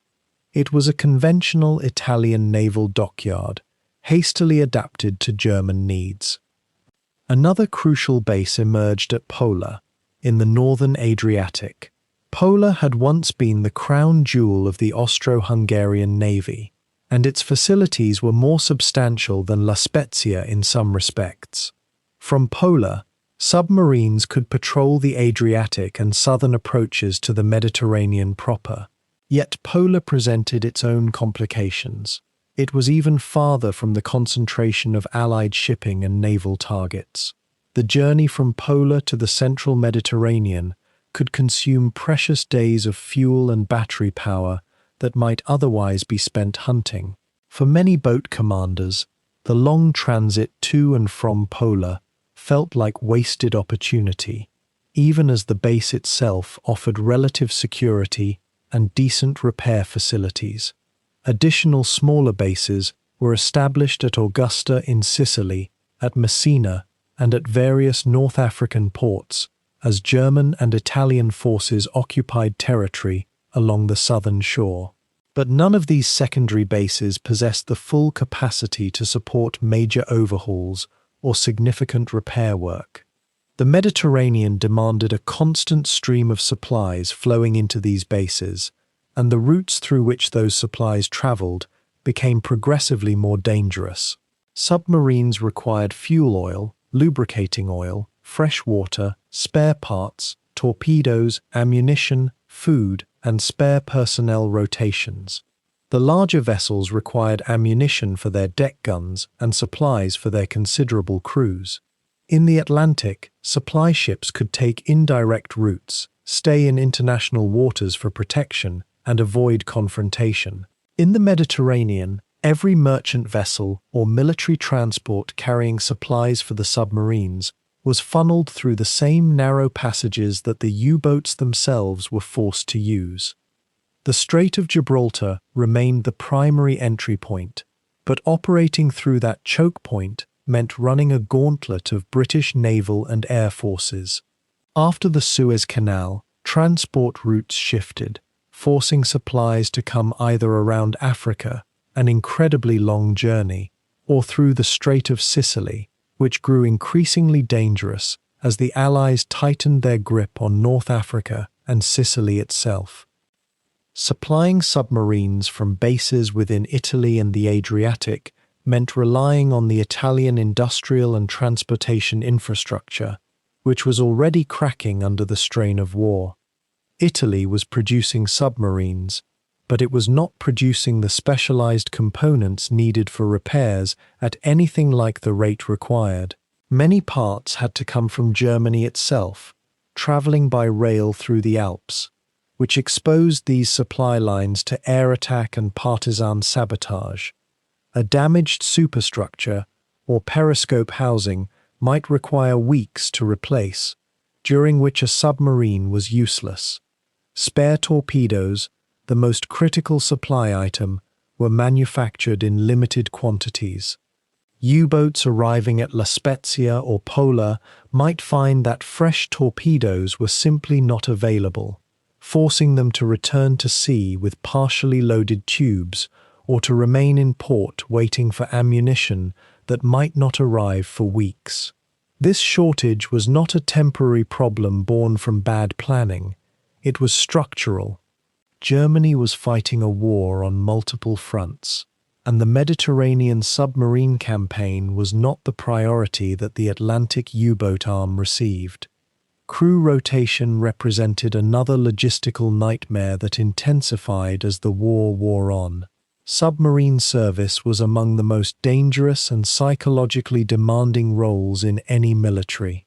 Crews needed to be rotated ashore regularly for rest, retraining, and rehabilitation. In the Atlantic, rotations could happen relatively smoothly, with experienced crews returning to Germany for leave and training while fresh crews took their places. In the Mediterranean, distance made this process far more complicated. Crews rotated from Germany had to transit through Gibraltar or the Suez route, which meant potentially waiting weeks in Naples or other ports while a window opened for passage. The longer the war continued and the more dangerous the choke points became, the more crews found themselves stranded in intermediate ports, unable to proceed and unable to return home. This created a morale crisis. Men who had completed their required patrols found themselves stuck in southern Italy, watching other submarines come and go, unable to see their families or receive proper rest. The psychological toll manifested in reduced operational efficiency and, in some cases, outright refusal to return to patrol. The British and Allies understood the critical importance of these bases and the supply lines feeding them. From 1942 onward, air raids on Italian ports became increasingly systematic and devastating. La Spezia was bombed repeatedly, with Allied aircraft striking the dockyard with greater accuracy and destructive force as the war progressed. These raids did not just damage facilities, they forced submarines to keep a portion of their operational strength in harbour, ready to move to sea at a moment's notice if an attack was anticipated. A submarine in port is vulnerable to air attack, but a submarine at sea risks missing supplies or repairs it desperately needs. Commanders faced an impossible choice: stay in port and maintain operational capability, or remain at sea to avoid air raids and hope repairs could wait. The Italian workforce at these bases was also subject to bombing, which degraded morale and efficiency. By 1943, some Italian dockyard workers were so demoralized that they deliberately slowed repair work or made mistakes that required rework, passive resistance to a war many Italians no longer believed in. The arrival of the Allies in North Africa in 1942 and their subsequent advance eliminated the German ability to use North African bases entirely. Ports at Bizerte, Derna, Benghazi, and Tobruk had provided forward positions where submarines could refuel and resupply, shortening the logistics chain considerably. As these fell into Allied hands, the operational radius of German submarines contracted sharply. What had been a relatively short journey from a North African base to the central Mediterranean became a lengthy voyage from La Spezia or Pola. This expansion of transit time meant less time on station hunting targets. More fuel was burned in reaching the patrol area, which either reduced the duration of the patrol or left submarines with insufficient reserves to return safely if they were driven deep by escorts. The loss of North African bases was not merely an inconvenience, it was a strategic catastrophe for submarine operations in the Mediterranean. The Sicilian invasion in 1943 severed any remaining German hope of operating from advanced southern positions. With Sicily in Allied hands, the entire logistical map of the Mediterranean was redrawn. German submarines were now confined to bases in Italy and the Adriatic, with transit routes that became narrower and more heavily defended with each passing month. The Strait of Messina, which separates Sicily from mainland Italy, became a gauntlet of Allied patrols and aerial surveillance. Submarines moving between La Spezia and Pola had to navigate longer routes or risk running through channels where they would surely be detected and attacked. The isolation was not just physical, it was also psychological. Submarine crews understood that their supply lines were failing, that their bases were under constant threat, and that the margin of safety, never large to begin with, was contracting toward zero. Supply shortages became acute by early 1944. Fuel oil, in particular, grew scarce. Some submarines were forced to reduce their patrol duration simply because there was not enough fuel available to top their tanks. The quality of provisions deteriorated as supply chains from Italy and Germany became unreliable. Crews in the Mediterranean faced rationing that was stricter than their counterparts in the Atlantic. Fresh food was virtually non-existent, and the monotony of preserved and canned rations took a psychological toll. These were not trivial matters. A submarine crew operating under severe stress needs adequate nutrition and rest to maintain vigilance and combat effectiveness. When both deteriorate simultaneously, operational efficiency declines sharply. By mid-1944, many boat commanders were reporting that their crews were exhausted, underfed, and operating far below optimal performance simply due to logistical failures at the base level. The fragility of the supply system became catastrophically apparent as the Allies continued their advance up the Italian peninsula. With each airfield captured by Allied forces in southern Italy, air superiority over the Mediterranean became more complete. Convoys carrying supplies for the submarines were attacked with increasing frequency and accuracy. By 1944, it was nearly suicidal to operate a surface vessel in the central Mediterranean during daylight hours. This meant that most supply operations had to occur at night, which reduced throughput and made coordination between submarines and supply vessels unreliable. Some submarines returned from patrol expecting to find supplies waiting, and found instead that the supply ship had been sunk or damaged before arrival. The improvisation and desperation required to keep boats operational reached absurd levels. Crews were sometimes ordered to improvise repairs using materials not designed for the purpose, creating safety hazards and reducing equipment reliability. The proud engineering of German submarines was being undermined by the simple inability to provide the supplies necessary for proper maintenance. The bases themselves became more vulnerable as the war turned against Germany. Italian infrastructure had never been robust in the first place, and Italian resolve to continue the war had been shattered by 1943. After the Badoglio government signed an armistice with the Allies in September 1943, Germany's relationship with Italian bases became complicated and sometimes antagonistic. German forces occupied much of Italy and took direct control of La Spezia, but the question of whether Italian workers would continue to labor effectively in Italian shipyards for German war aims was now openly in doubt. sabotage became more common. Repair work that should have taken days took weeks due to deliberate slowdowns and mistakes. The entire system was held together by fear and habit, not by genuine cooperation or shared purpose. When that system began to show strain, there was nothing to replace it.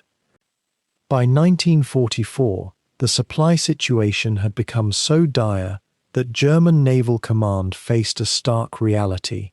Maintaining submarine operations in the Mediterranean at any meaningful scale was no longer logistically possible. The bases were compromised, the supply routes were under constant attack, and the infrastructure to support extended operations simply did not exist. U-boats operating in these waters were no longer part of a coordinated war strategy. They were ghosts, the residue of a campaign that had already been decided by geography and logistics even before the final military defeats forced the issue. The great strategic problem of the Mediterranean submarine war was not ultimately solved by escorts or radar or depth charges, though all played their role. It was solved by the simple, inexorable pressure of supply lines that could not be maintained in a closed sea under enemy air superiority. The submarines required bases, the bases required supplies, and supplies in the Mediterranean could not be safely delivered once the Allies controlled the air.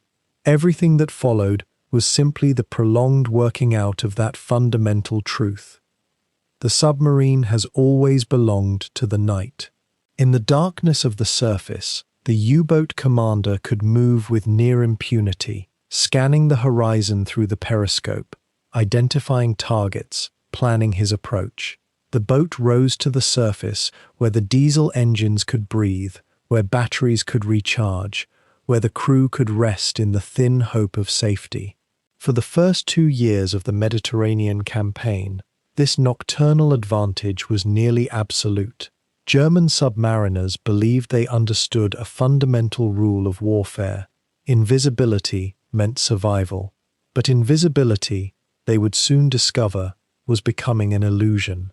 The Allies had developed a technology that could see through darkness itself, and by the middle of 1942, this technology began arriving in Mediterranean waters in quantities that would transform the entire character of submarine warfare.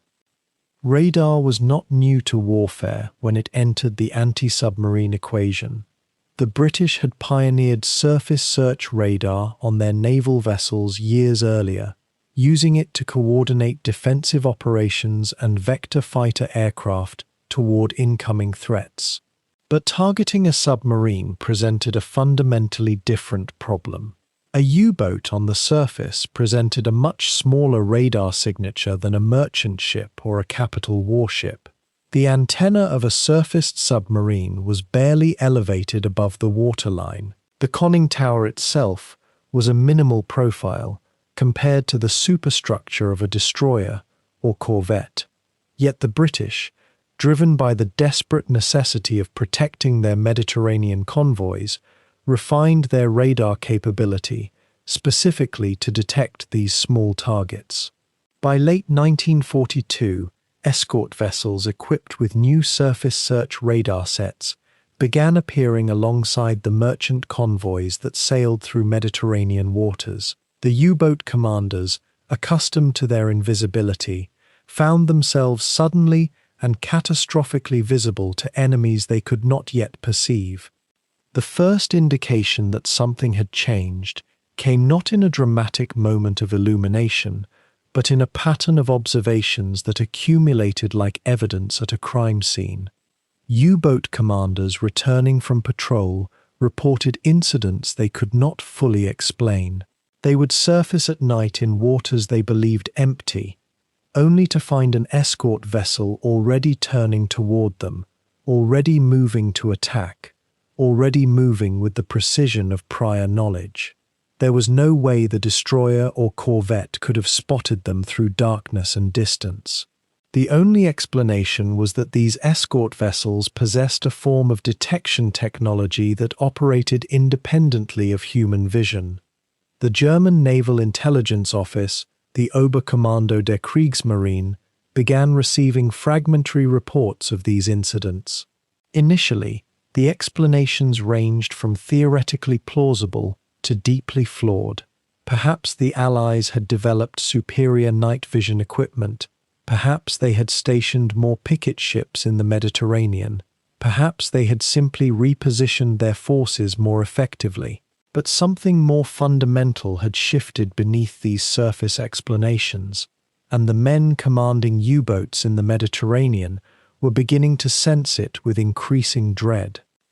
The reality was that British radar technology, coupled with coordination protocols between surface escorts and recently arrived air patrol assets, had created a detection barrier that no longer allowed submarines the freedom to operate on the surface during the hours of darkness.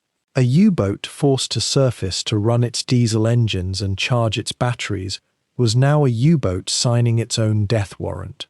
The technology that accomplished this was not impossibly sophisticated by later standards, but it was perfectly calibrated to the problem at hand.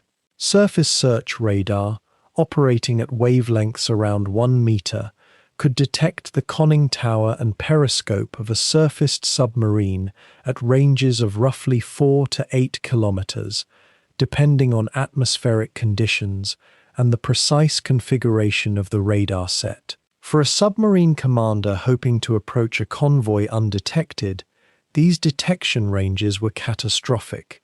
The escort vessels could identify a U-boat and begin attacking long before the submarine commander could identify the escort or take effective defensive action. The mathematics of this engagement favored the defenders overwhelmingly. The response of German U-boat commanders in the Mediterranean was immediate and desperate. They could no longer afford to spend hours on the surface recharging their batteries. The nocturnal window that had once seemed limitless began to shrink. Commanders who had once allowed their boats to drift on the surface under cover of darkness, running their engines and allowing crews to rest and smoke and move about with the freedom that the surface world offered, now faced an impossible choice. They could surface and risk detection by radar, an enemy they could not see and could not avoid. They could remain submerged and rely on their limited battery capacity, a choice that left them deaf and blind and unable to recharge the power that enabled every action the boat could take. Battery-powered submarines could not remain submerged indefinitely. The batteries required hours on the surface to recharge. Without recharge, the boat became increasingly helpless, increasingly likely to sink by virtue of being unable to control its depth or speed. The strategic advantage that submarines had held for 2 years in the Mediterranean was bleeding away as surely as a boat with a damaged hull. The introduction of radar to the Mediterranean anti-submarine campaign created a crisis of effectiveness that accelerated through late 1942 and into 1943. German U-boat losses in the Mediterranean, which had been manageable through most of 1942, began to increase at a rate that alarmed the submarine command structure. More significantly, the tactical options available to commanders contracted with each passing month. The daytime had always been dangerous, forcing submarines to operate submerged and blind. Now, the night had become equally hostile. The periods when a U-boat could operate with any degree of freedom and effectiveness had been compressed into twilight hours and periods of particularly poor visibility, and even then the danger remained acute. Commanders reported incidents where they believed they had identified sufficient darkness to surface, only to find themselves suddenly illuminated by searchlights or caught in the crossfire of attacking escort vessels. Whether these attacks were guided by radar or by other detection methods became almost secondary. The point was that the submarine's window of opportunity had closed. The Allies, meanwhile, understood perfectly well what had changed. They knew that introducing radar capability into the Mediterranean had fundamentally altered the submarine warfare equation, and they moved to exploit this advantage with systematic intensity. More radar-equipped escorts were assigned to Mediterranean convoys. The training protocols for escort commanders and operators were refined to maximize the effectiveness of radar-directed attacks. Coordination between surface escorts and air patrol assets, which had been crude in 1942, became sophisticated and lethal by 1943. An air patrol aircraft could receive guidance from a radar-equipped escort vessel, vectoring toward a detected submarine and executing an attack while the U-boat remained unaware that it had been identified. The submarine, as an invisible killer, was becoming increasingly visible and increasingly vulnerable. The invisible advantage that had defined the opening chapters of the Mediterranean U-boat campaign was being stripped away, layer by layer, detection method by detection method. The psychological impact on U-boat crews cannot be understated. Submarine warfare at its best had been a form of hunting where the hunter possessed significant advantages. The submarine could move invisibly, could choose when and where to attack, could select targets of maximum value. The crews had trained for years to operate under these conditions of relative advantage. Now that advantage was gone, replaced by a grinding awareness that every moment on the surface was a moment of exposure. Every patrol was an encounter with technology that could penetrate darkness and distance. Every return to base became statistically less likely. The morale crisis that had been building in the Atlantic U-boat fleet, where convoy defenses and escort tactics had proven devastatingly effective, now struck the Mediterranean boats as well. Men whose training and psychology had been built around operating from positions of technological advantage found themselves instead operating from positions of technological inferiority. The submarine, once the apex predator of naval warfare, was being transformed into prey. German technical and tactical responses to radar emerged gradually and with limited effectiveness. Some U-boats were fitted with radar warning receivers, known as FUNKMES or FUMP sets, that could detect the radar emissions being broadcast by Allied escort vessels. In theory, this allowed a commander to know when he was being actively scanned by radar, providing precious seconds of warning before an attack commenced. In practice, the warning receivers were often unreliable, and the warning they provided was frequently too late to allow the submarine to submerge successfully or take effective evasive action. The fundamental problem remained. A submerged submarine could not move at sufficient speed to escape a surface vessel, particularly if the surface vessel had already locked onto the U-boat's position and was maneuvering to maintain contact. The radar warning gave psychological comfort more than tactical advantage. Some commanders adopted the practice of diving immediately upon detecting a radar emission, trading the critical hours of battery charging for the temporary safety of depth. This tactic extended the submarine's survival in a particular engagement, but it guaranteed that the battery would not be fully charged, that the next engagement would begin from a position of even greater weakness. The Mediterranean U-boat force adapted to radar dominance by operating in increasingly constrained patterns.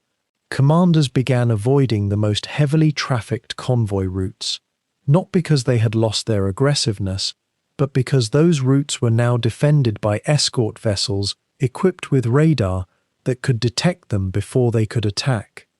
This meant that U-boat operations became increasingly sporadic and reactive rather than proactive. A submarine might be deployed to a patrol area only to find that the detection capabilities of the escorts made it nearly impossible to close to attacking range without being spotted. The choice then became either to break contact and move to a different area or to attempt an attack against overwhelming defensive odds. More and more, U-boat commanders chose to move to different areas, searching for poorly defended merchant ships or for convoy routes that had not yet been reinforced with radar-equipped escorts. This process of tactical retreat, repeated across dozens of patrols, gradually compressed the operational area where Mediterranean U-boats could function effectively. The introduction of radar detection systems also altered the rhythm and structure of Mediterranean submarine warfare at the command and control level. The Oberkommando der Kriegsmarine began receiving reports not simply of individual U-boats being lost, but of entire patrol areas becoming inhospitable to submarine operations. Resources that had once been assigned to the Mediterranean on the assumption that they could operate with reasonable effectiveness now appeared to be operating against a mathematics of attrition that guaranteed their eventual loss.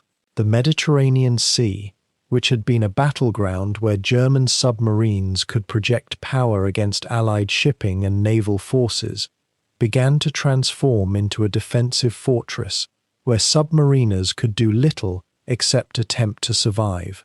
The strategic calculus that had driven the deployment of U-boats to Mediterranean bases was being fundamentally challenged by a technology that had been introduced not through dramatic innovation, but through systematic refinement and persistent application. Radar, in short, had changed everything, and every commander who dove his boat beneath Mediterranean waters in 1943 understood that the invisible hunter had become the hunted. The year was 1942, and the war had reached a threshold. For months, the U-boat fleet had hunted in the Mediterranean with relative freedom, their commanders learning the rhythms of convoy movement and perfecting the art of attack in confined waters. But in November, everything changed. Operation Torch, the codename for the largest amphibious invasion yet attempted by the Allies, would send shockwaves through the submarine war that even Berlin's strategists had not fully anticipated. What began as a coordinated assault on the North African coast would transform the Mediterranean from a hunting ground into something far more dangerous, a proving ground where submarines faced their greatest concentration of targets alongside an equally overwhelming display of defensive force. The invasion involved more than 100,000 troops, supported by an armada of transports, cargo ships, landing craft, and warships that dwarfed anything that had sailed these waters before. The magnitude of the operation meant that convoys would transit the Mediterranean with unprecedented frequency, presenting the U-boat command with opportunities they had only dreamed of. Yet those same convoys came escorted by destroyers, frigates, corvettes, and minesweepers, equipped with the latest detection equipment and tactics, born from nearly 3 years of convoy warfare in the Atlantic. For the submarine force, Operation Torch was simultaneously a gift and a trap, wrapped in the same steel hull. The planning for Torch had consumed Allied leadership for months. American and British strategists had settled on a two-pronged approach. One force would strike at the coasts of French Morocco and Algeria in the west, while another would push deeper into the Mediterranean toward Tunisia. The operation would require the largest concentration of shipping movements since the war began. Supply lines would stretch across the Atlantic, through the Strait of Gibraltar, and along the North African littoral, creating a complex web of maritime traffic that presented infinite targets for submarines. German intelligence had picked up signs of the impending operation, though the exact timing and scope remained uncertain. When the landings commenced on the 8th of November 1942, German U-boat commanders received urgent orders to rush toward the invasion zones and attack with everything they possessed. Korvettenkapitän Wolf Henner, commanding the Unterseeboot 205, was among the first to reach the assault area. What he found was not the disorganized chaos that German planners might have hoped for, but rather a tightly coordinated maritime operation with air cover, surface escorts, and detection systems that made traditional surface attacks nearly suicidal. The Allies had learned hard lessons in the Atlantic, and they brought those lessons with them into the Mediterranean. The opening days of Torch saw a flurry of U-boat activity as nearly every submarine in the Mediterranean was directed toward the invasion convoys. Some boats achieved notable success. The Unterseeboot 205 struck quickly, sinking the British transport Warwick Castle on the 11th of November, a substantial loss that demonstrated the U-boats could still inflict damage even against well-escorted convoys. Other boats claimed victims as well, but the cost was immediate and escalating. The sheer density of Allied escort vessels meant that U-boat commanders faced constant contact with destroyers and corvettes that were now equipped with sonar and radar that could detect them at distances that made traditional periscope attacks nearly impossible. What had worked in September or October began to fail by December. The Allies, meanwhile, were learning to coordinate their escorts with ruthless efficiency. Aircraft from escort carriers began appearing with increasing regularity, and the combination of air and surface patrols created a suffocating net around the invasion forces. German U-boats that surfaced to attack found themselves under fire from multiple directions. Those that remained submerged to avoid detection found themselves blind, unable to see their targets or mount effective attacks. The geography of the Mediterranean, which had seemed to favor submarines in earlier months, now became a liability. In the Atlantic, a U-boat caught by an escort could attempt to break away and lose its pursuers in the vast expanse of open ocean. In the Mediterranean, the sea itself was a trap. A U-boat fleeing eastward would eventually reach the coast of North Africa or the Levant. Fleeing westward meant running the gauntlet at Gibraltar again, facing minefields and shore batteries. The sea offered no escape routes, only the promise of deeper water where a doomed boat could attempt to hide. The Unterseeboot 285, commanded by Kapitänleutnant Helmut Rosenbaum, learned this lesson viscerally in December 1942. Rosenbaum had established a reputation as an aggressive and capable commander, but even his skills could not overcome the reality of operating in a Mediterranean now transformed by invasion. His boat was cornered by escort vessels and subjected to a depth charge attack so relentless that damage accumulated faster than his crew could repair it. The Unterseeboot 285 limped back to base, a battered survivor of an encounter that might have been fatal months earlier. The convoy operations spawned by Torch created a maritime landscape unlike anything the U-boat arm had previously encountered. Supply ships arrived continuously, each escorted by destroyers that had been sharpened by months of combat experience. Landing craft movements, smaller and less valuable individually but essential to the invasion, created a secondary target set that nonetheless came protected.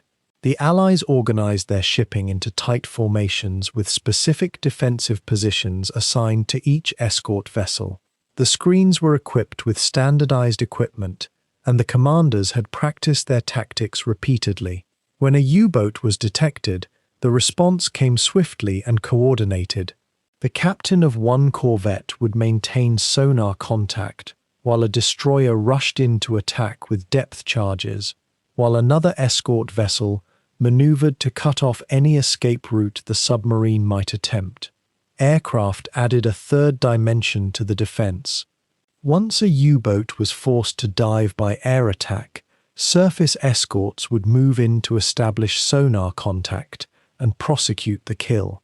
The entire system operated with a coherence that made it extraordinarily difficult for submarines to achieve their objectives. Yet the sheer volume of shipping meant that German U-boats continued to inflict losses. The Unterseeboot 211 sank the British minesweeper HMS Sharpshooter in early December, claiming a victim even as the overall statistics began to turn decisively against the submarine force. Smaller ships were sunk throughout November and December, each loss representing supplies that would not reach the invasion force, and merchant seamen who would not return home. The cumulative toll was significant enough that Allied planners had to adjust their estimates of supply consumption and build additional ships to replace the losses. From a German perspective, however, the situation was becoming untenable. The Unterseeboot 205 was sunk on the 19th of December by the British escort trawler HMS Sharpshooter, a loss that symbolized the grinding attrition that was beginning to characterize U-boat operations. German submarine commanders were discovering that hunting in the Mediterranean during an active invasion operation was qualitatively different from the relatively freer hunting that had characterized the first year of their presence in the sea. The numerical advantage had swung decisively toward the defense. The supply lines feeding Torch created a complex matrix of convoy routes that the U-boat command attempted to exploit through careful analysis of Allied routing patterns. German intelligence provided what information it could, but the real-time coordination of modern naval warfare meant that much of this intelligence arrived too late to be useful. A U-boat might be directed toward a convoy's predicted position, only to arrive and find empty water, while the convoy had been rerouted around the submarine's assigned patrol zone. Conversely, a boat on routine patrol might suddenly encounter a massive concentration of shipping without warning. The Unterseeboot 206-3, commanded by Kapitänleutnant Jürgen Krech, stumbled upon a supply convoy in December and achieved what appeared to be a significant success, sinking the British transport Empire Sharpshooter. But even such victories came at a cost.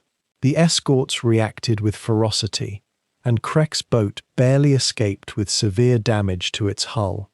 The celebration in German naval headquarters was muted by the recognition that such attacks could not be sustained indefinitely. The human element of the U-boat war took on a new character during the Torch period. German submariners who had grown accustomed to operating in a relatively forgiving environment now faced an enemy that was no longer scrambling to respond to their presence, but rather had integrated submarine defense into its operational planning from the beginning. Young officers commanding their first patrol faced decisions that carried higher stakes than their predecessors had encountered. The mathematics of submarine warfare had shifted. In the Atlantic, perhaps 1 in every 5 patrols resulted in the destruction of the boat. In the Mediterranean during Torch, the ratio was becoming 1 in 3 or worse.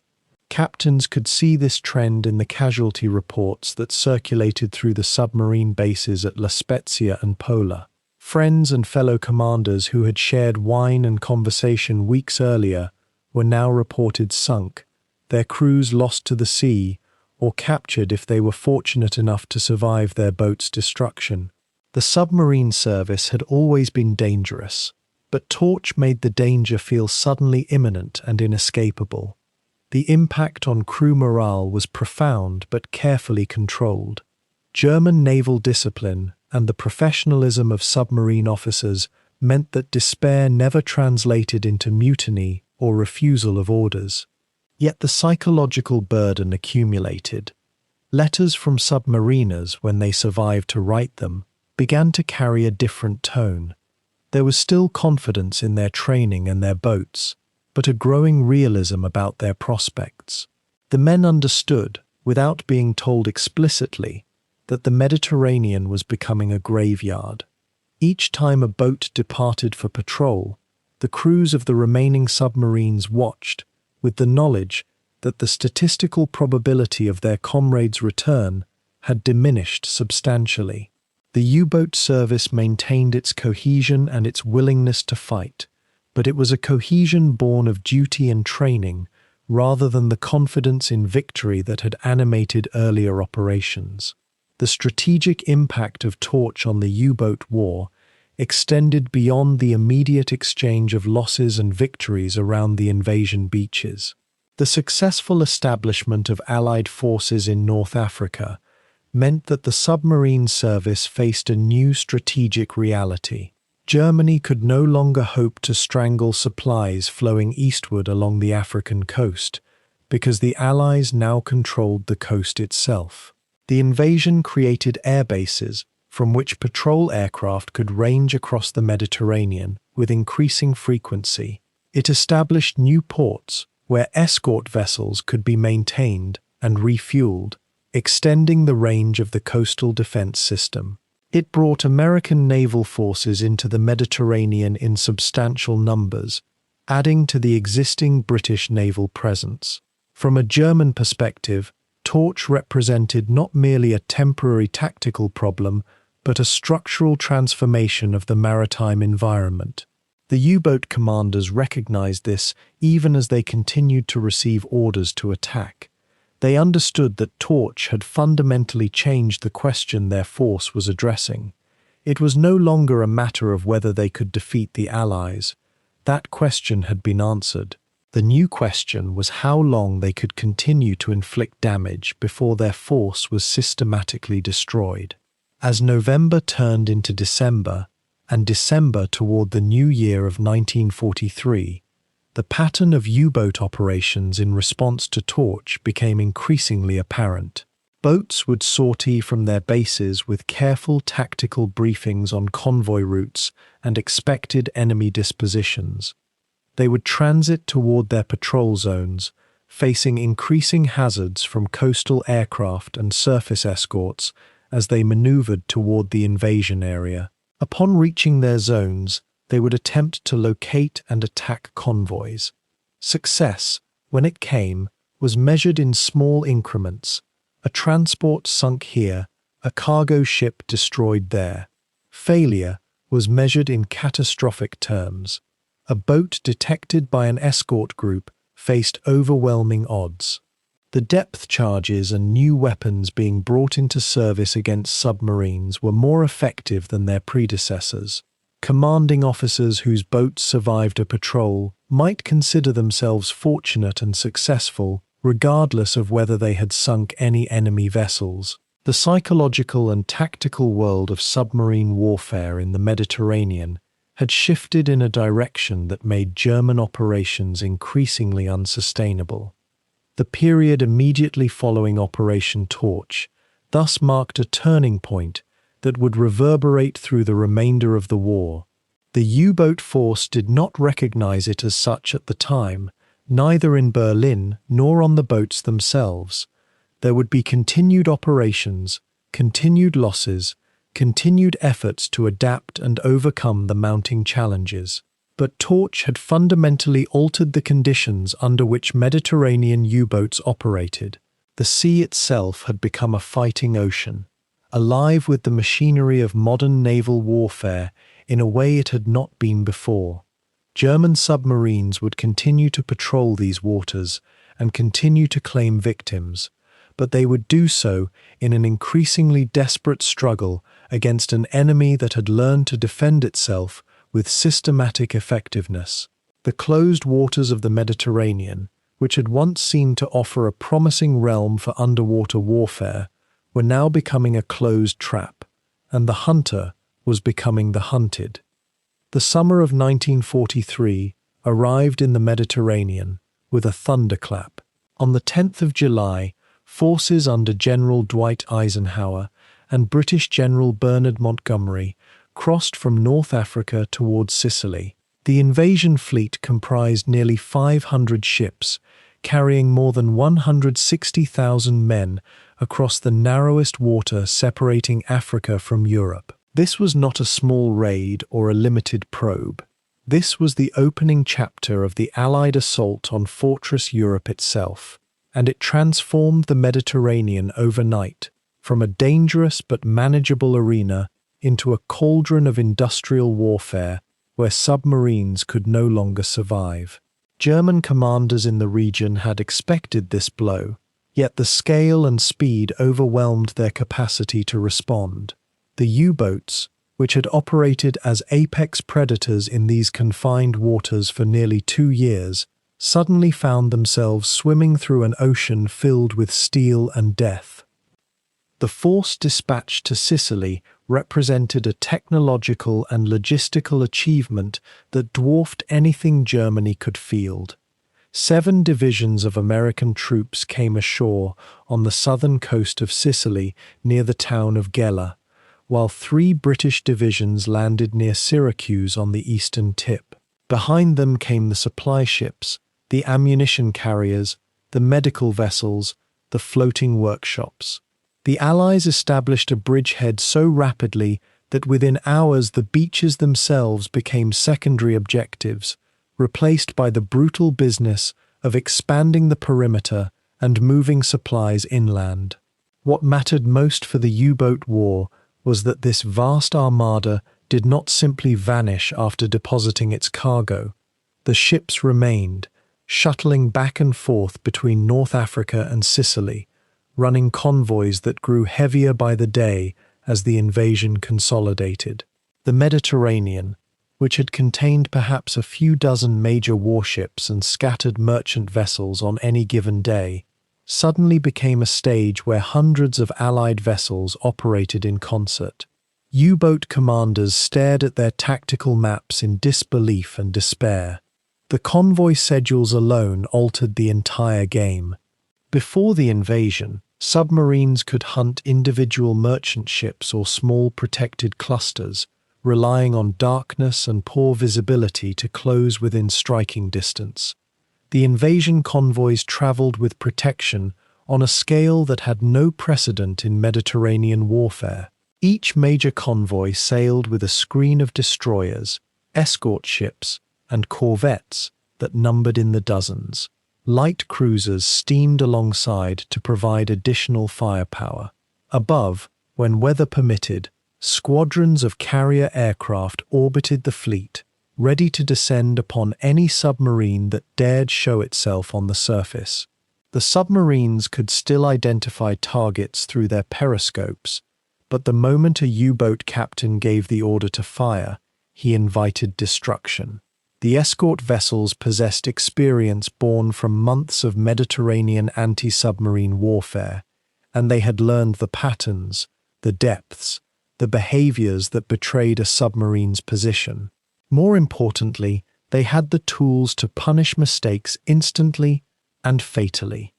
The technological environment that greeted U-boats in these new convoys represented a generation beyond what they had faced 2 years earlier. Radar no longer was a mysterious novelty that occasionally caught submariners by surprise.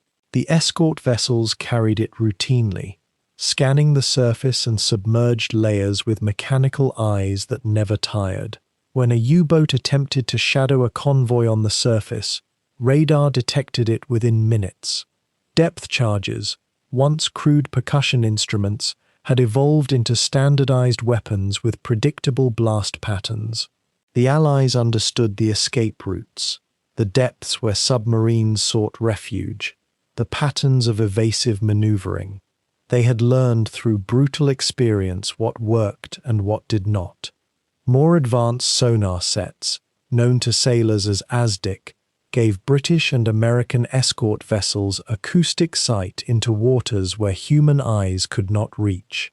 A submarine that had relied on stealth and patience found those advantages systematically stripped away. The hunters, it seemed, had learned to hunt with precision. One particular category of Allied vessel deserves attention because it represented a quantum leap in anti-submarine capability. The escort carriers, converted merchant hulls mounting flight decks, appeared in the Mediterranean in growing numbers during the months surrounding the Sicily invasion.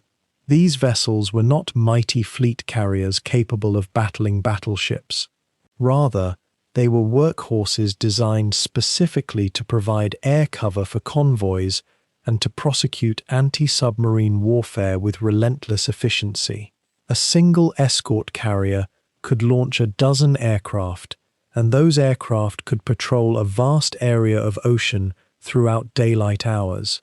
They carried depth charges. They carried homing torpedoes with acoustic seekers that chased sound through the water, and they possessed the mobility to respond within minutes to any contact report. For a U-boat commander, the appearance of an escort carrier meant that submerged evasion no longer provided safety. The aircraft could find submarines at depths where surface escorts could not, forcing boats to dive deeper into water, where their diesel engines consumed precious fuel and their speed became a crawl. The invasion itself tested the submarine's ability to operate within a crowded tactical space. The Allies conducted preliminary bombardments, landing operations across multiple beaches, and continuous air missions that filled the skies with aircraft. German submarines attempted to contribute to the defense, but found their window of opportunity vanishing by the hour.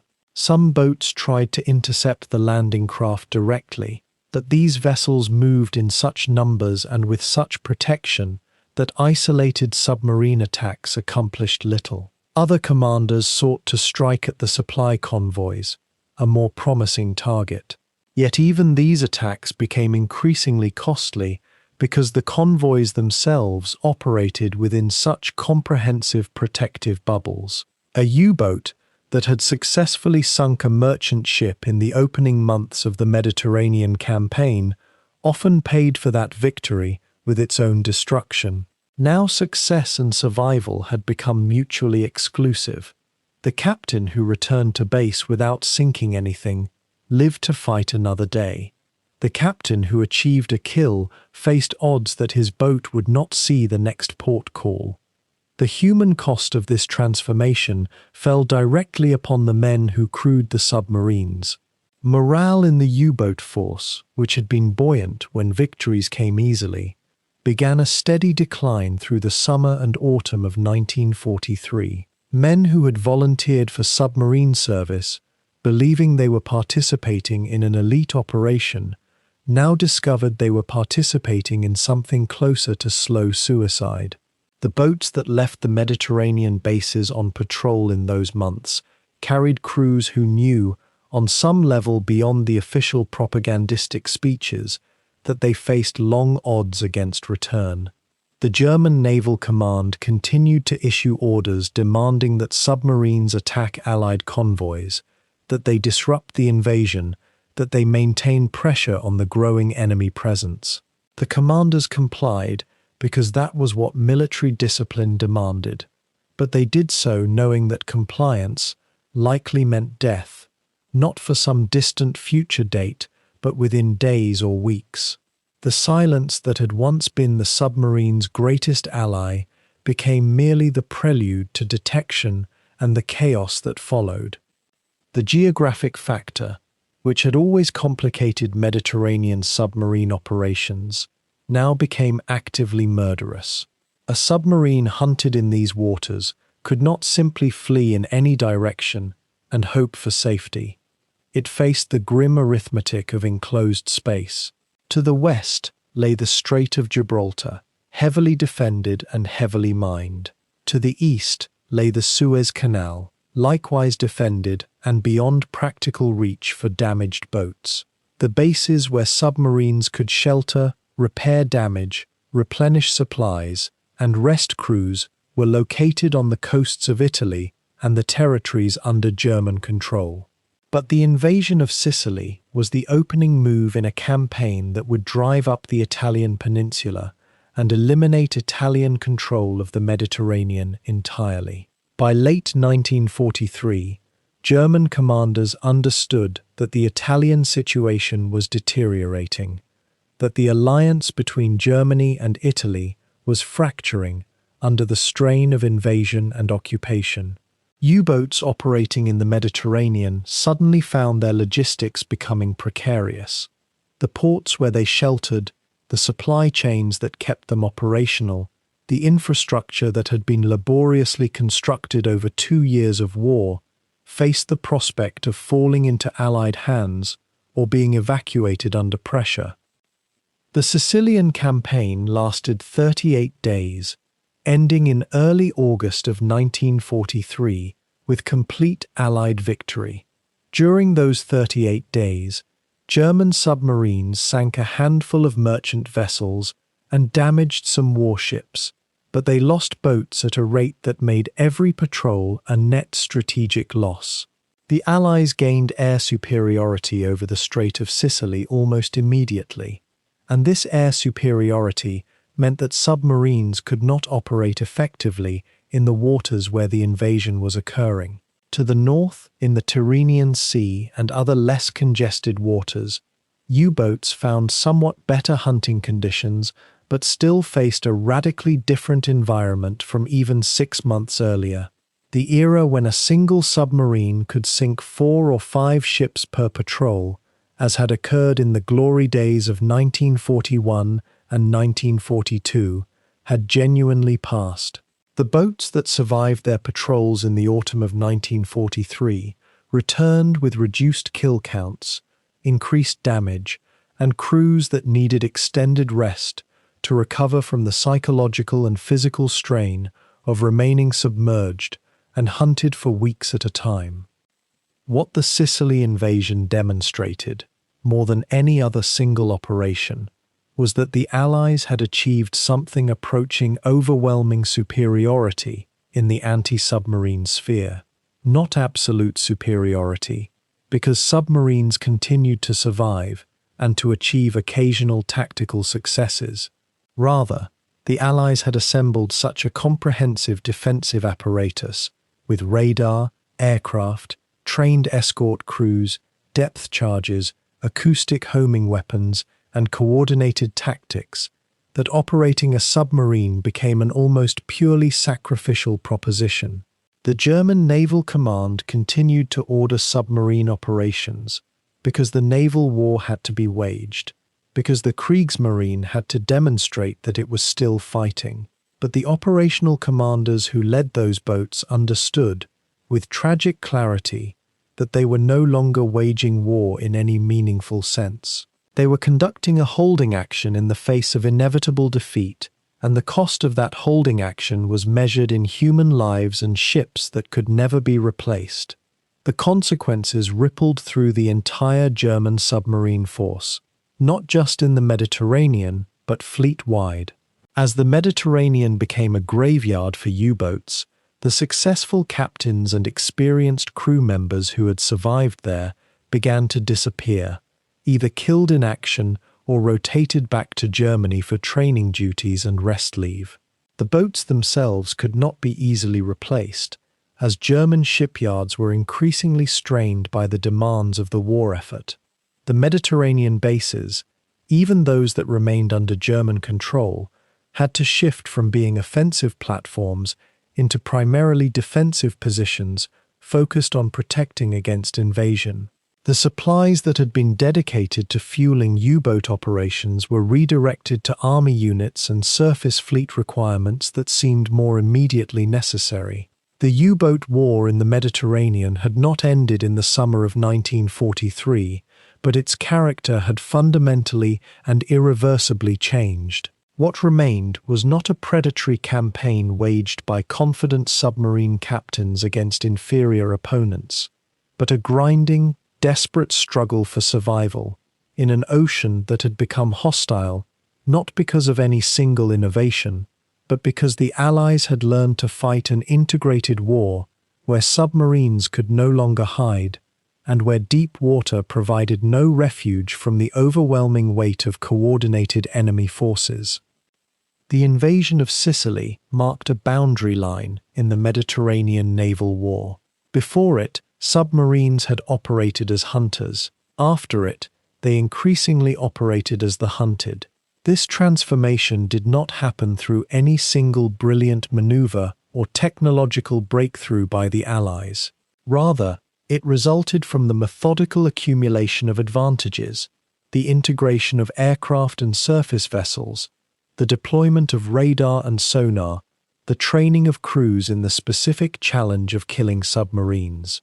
The Sicily invasion itself was the crystallizing moment when all these advantages converged in the same theatre at the same time, and German commanders had to confront the mathematical reality that their submarines, however brave their crews and however skilled their captains, could no longer accomplish the goals they had been assigned. The sea itself remained the same, as cold and as unforgiving as it had ever been. But the balance of power upon that sea had shifted in the span of a few weeks with such completeness that the U-boat force in the Mediterranean would never recover. The year 1943 would reveal a harsh mathematical truth to the German Navy. Ships could be replaced, crews could be trained, but time, once squandered, could never be recovered. The Mediterranean had become an operating theatre where every advantage the U-boat force had once held was slipping away like sand through open fingers. The submarines that descended beneath the blue waters on patrol were no longer invisible hunters. They were now, increasingly, the hunted. The transformation began subtly but accelerated with each passing month. In the waters off North Africa, near Malta, around Sicily and Crete, the convoys came with escorts that outnumbered previous deployments. Each merchant vessel now sailed protected by destroyers, corvettes, minesweepers, and frigates, arrayed in defensive formations that left few angles of approach for a submarine commander. But it was not the surface escorts alone that had changed the equation. Above the convoys, the skies grew louder with aircraft. The Allies had developed patrol patterns that were relentless and coordinated. British and American bombers and reconnaissance planes flew sorties with increasing frequency, watching the waters below with a vigilance that forced U-boats to remain submerged far longer than their batteries could sustainably permit. A submarine on the surface was a submarine in danger. A submarine underwater was a submarine suffocating slowly, its oxygen depleting, its engines struggling against the limitations of battery power. The technological advantage the submarine service had relied upon for so long had begun to erode. Early in the war, a U-boat commander could spot a convoy on the surface, calculate the approach, and maneuver into firing position with reasonable confidence that detection would not occur before weapons were launched. The radar sets installed on Allied escort vessels had changed this calculus entirely. German submarines had begun to report, with increasing frequency and growing alarm, that they were being detected and attacked while still submerged. This should not have been possible. Submarines were supposed to be invisible beneath the waves. Yet somehow, Allied ships were dropping their depth charges with uncanny accuracy. Guided by technology the German Navy had underestimated and failed to counter adequately. The losses began to accumulate through the early months of 1943 with a rhythm that defied any tactical response. U-boats that had been deployed to the Mediterranean with hopes of scoring significant successes found themselves instead fighting for survival. Some never returned from their first patrols. Others completed their missions and limped back to base with damage so severe they required weeks of repair. The intervals between patrols grew longer. The operational strength of the fleet diminished, not because boats were being withdrawn, but because fewer boats were available for deployment. The crew casualties climbed alongside the vessel losses, and training new submarine officers and sailors became increasingly difficult as experienced personnel were lost faster than replacements could be qualified. The commanders who remained active in the theatre faced a grim reality that no tactical innovation could fully address. The fundamental nature of submarine warfare in a closed sea had become a liability rather than an asset. Submarines thrived in open oceans where they could avoid detection by traveling vast distances. The Mediterranean offered no such mercy. Every patrol route was predictable, Every base location was known or could be discovered. Every choke point accumulated Allied defenses until transit through the Strait of Gibraltar or the waters near Suez became a gauntlet that fewer and fewer submarines successfully navigated. U-boats trapped within the Mediterranean could fight, but they could not disappear. They could only endure until they were found. The Allied response to submarine activity had evolved into something far more sophisticated than simple escort defense. The Western approaches and Mediterranean commands had begun implementing hunter-killer tactics that deployed specialized anti-submarine task forces, groups built around escort carriers and destroyers dedicated entirely to seeking out and destroying U-boats rather than merely protecting convoys. These formations could operate independently, unshackled from the slower merchant vessels, and pursue U-boats across open water with speed and coordination that overwhelmed individual submarine tactics. A U-boat commander who surfaced to recharge batteries now faced the risk that an aircraft equipped with radar and armed with depth charges might appear on the horizon within minutes. The margin for error had vanished. By mid-1943, the psychological impact on submarine crews became apparent in the reports flowing back to German naval command. Officers described a shift in the nature of operations from aggressive hunting expeditions to desperate survival missions.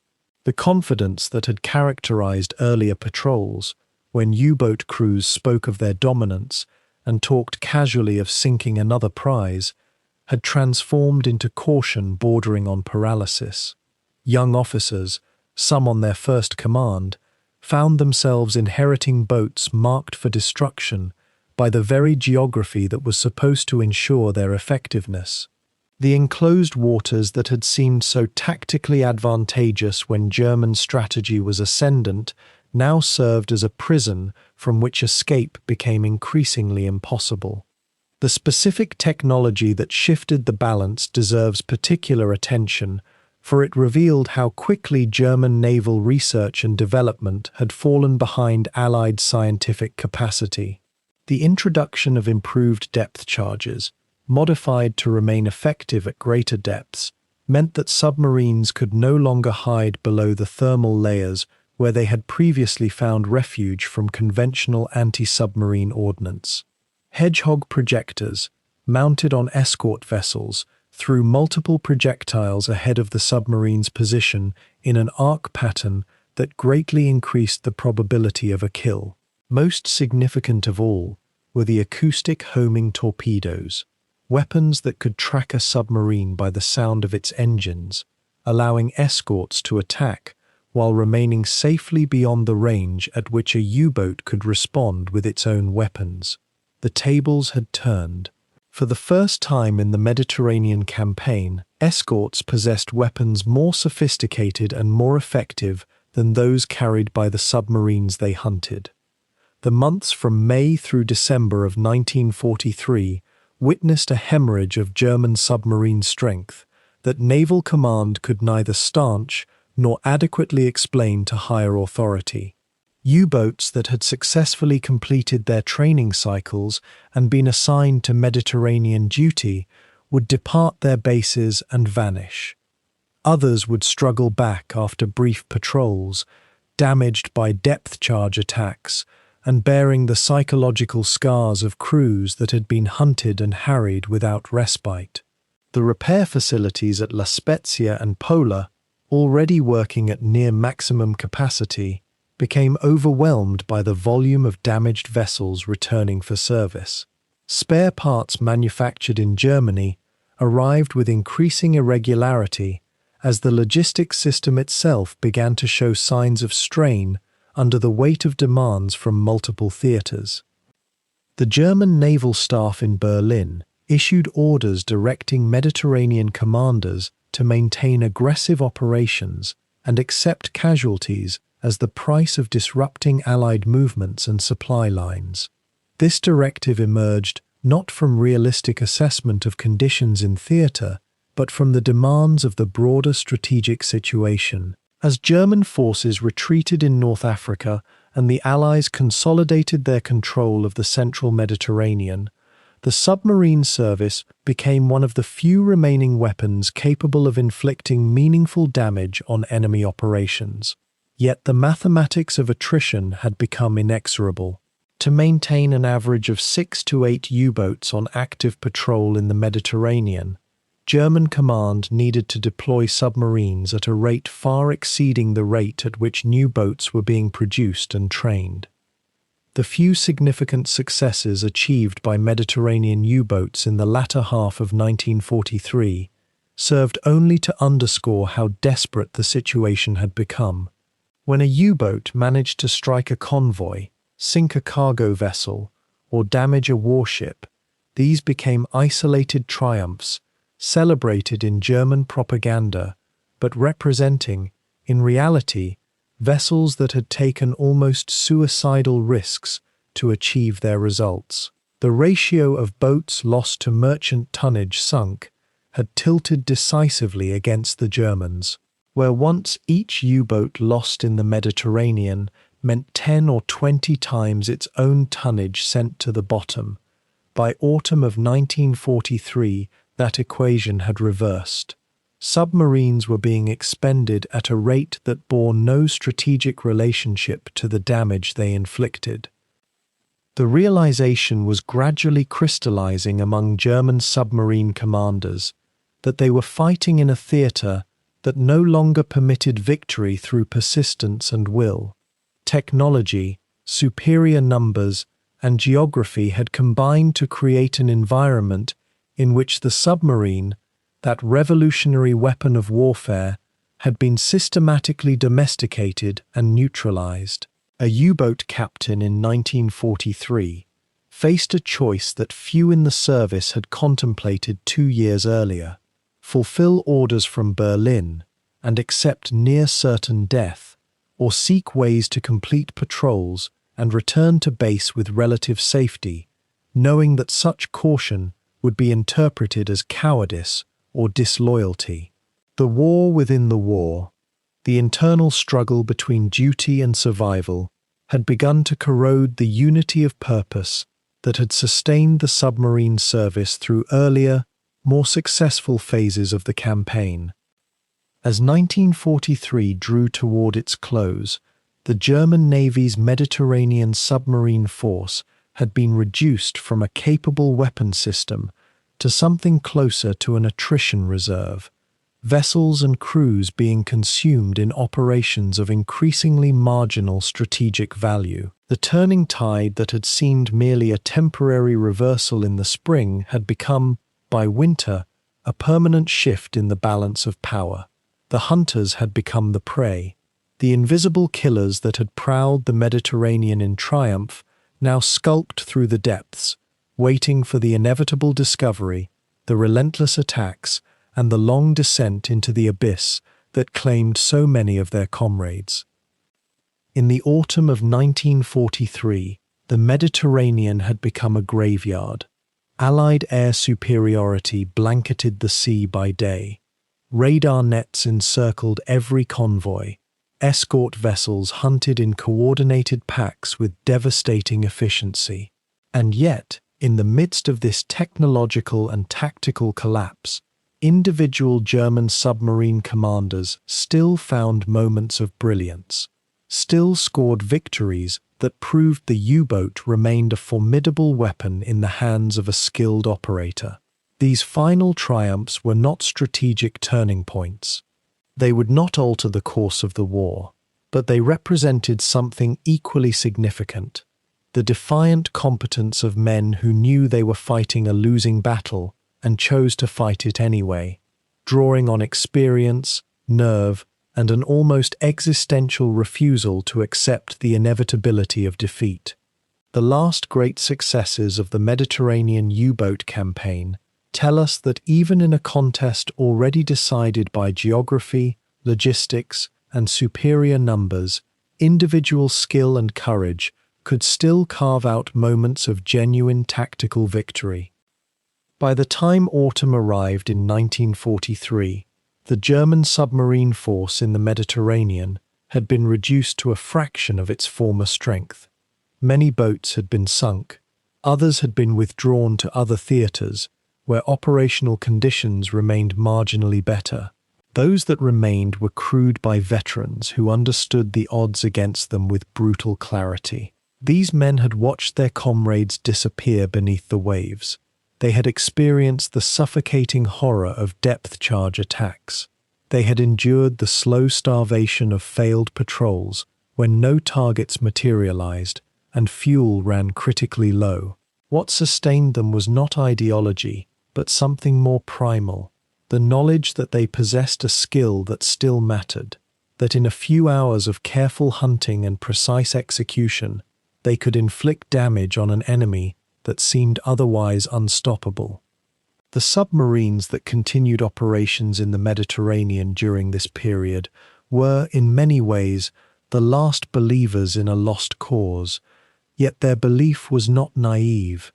It was grounded in technical competence and psychological resilience earned through months of deadly apprenticeship. One of the most significant successes of this final phase came from a commander whose name has largely faded from popular memory, but whose tactical decisions demonstrated the sophistication that German U-boat commanders had achieved by this stage of the war. In the autumn of 1943, German submarines continued to monitor convoy routes through the Mediterranean, exploiting the knowledge gained from months of observation and radio intelligence. Commanders studied the patterns of Allied shipping with the attention of a chess master analyzing openings. They understood that convoys moved on predictable schedules, that certain routes offered better hunting than others, and that the narrow waters of the Mediterranean meant that prey could not easily divert or escape. When targets appeared, they had to be pursued with precision. Speed was essential, but not reckless speed. A commander who rushed his attack, who allowed excitement or desperation to override judgment, would miss his window. His boat would be counterattacked before torpedoes had even been fired. The successful commanders of this period were those who maintained clinical detachment even as adrenaline flooded through them, who treated the hunt as an exercise in geometry and timing rather than as an expression of warrior spirit. In October of 1943, a significant victory struck the Allied supply effort with particular force. A major cargo vessel, heavily laden and escorted by what the Germans believed to be a standard destroyer screen, was detected moving through the central Mediterranean. The German submarine commander made the decision to attack, despite the presence of escort vessels. This decision alone required extraordinary confidence, for by this stage of the war, attacking an escorted convoy was statistically suicide. Yet the commander understood something about the specific tactical situation before him. He knew the approximate capabilities and patrol patterns of the escort vessels assigned to this route. He recognized that the convoy was not proceeding at the maximum speed of which all escort vessels were capable, which suggested that speed was limited by the slowest merchant ship in the formation. He understood that this meant he had perhaps a narrow window during which he could achieve firing position without being detected, a window that might close forever if he delayed. With this analysis complete, the German submarine maneuvered into attack position. The firing sequence was executed with textbook precision. The torpedo run was true. The cargo vessel was struck and sank, carrying thousands of tons of supplies intended for Allied forces in North Africa to the bottom of the sea. The loss represented far more than the simple destruction of one ship. It meant supplies that would not arrive, equipment that would not be available, troops who would go without reinforcements or replacement equipment for days or weeks longer than anticipated. Such individual successes occurred with decreasing frequency as 1943 progressed toward 1944. Each submarine that managed to sink a significant target had to be withdrawn for repairs or crew rotation, if it survived at all. The mathematics of the campaign had become starkly unfavorable. For every merchant ship sunk, Germany lost submarines that could not be replaced. The gap between new U-boat construction and losses had widened into an abyss. German shipyards were working at maximum capacity, but they could not keep pace with the attrition inflicted by Allied escort vessels, aircraft and mines. Commanders understood this with the clarity of men reading their own death sentence, and yet they continued to hunt. This was not because they believed in ultimate victory. By 1943, only the most delusional still clung to such hopes. They continued because orders demanded it, because surrender was not an option available to a German submarine captain, and because there remained within each of them a professional pride that refused to accept that their skills had become obsolete. The final months of the active U-boat campaign in the Mediterranean saw intermittent successes punctuate longer stretches of failure and loss. A British minesweeper sunk in November 1943 represented a small victory. The loss of an ammunition transport in early 1944, achieved through patient stalking by a commander who waited through an entire day of alerts and false contacts before finally achieving firing position, demonstrated that tactical discipline still occasionally triumphed over overwhelming odds.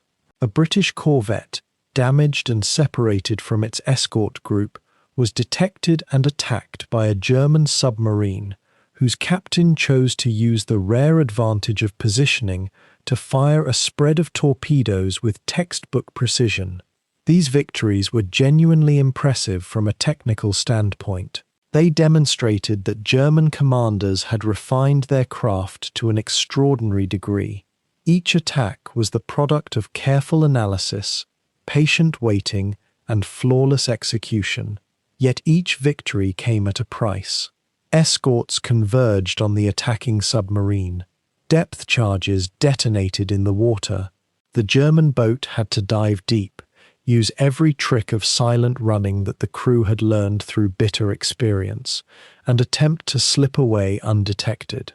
Sometimes the submarine escaped. Increasingly often, it did not. What distinguished the final victories of the Mediterranean U-boat campaign from the early triumphs was the absence of strategic significance. In 1941 and 1942, when German submarines sank British battleships and cruisers, they had inflicted strategic damage on the balance of naval power. Every sinking diminished the capacity of the Royal Navy to operate in the Mediterranean, and simultaneously enhanced German prestige and the perception of German military competence. These early victories had contributed to a narrative of German technological and tactical superiority that reverberated through neutral capitals and influenced political calculations about how the war might ultimately resolve. By 1943 and 1944, the final successes of German submarines were victories in a vacuum. They did not alter the trajectory of the war. They did not materially affect the outcome of major operations. Occasionally, they caused delays in supply shipments or required the Allies to reroute convoys and temporarily reallocate escort assets. But the fundamental strategic picture remained unchanged. The Allies possessed overwhelming superiority in ships, men, and industrial capacity. Every German submarine sunk was a permanent loss. New construction could not keep pace with attrition. The endgame was not in question. What remained was only the manner and timing of the final defeat.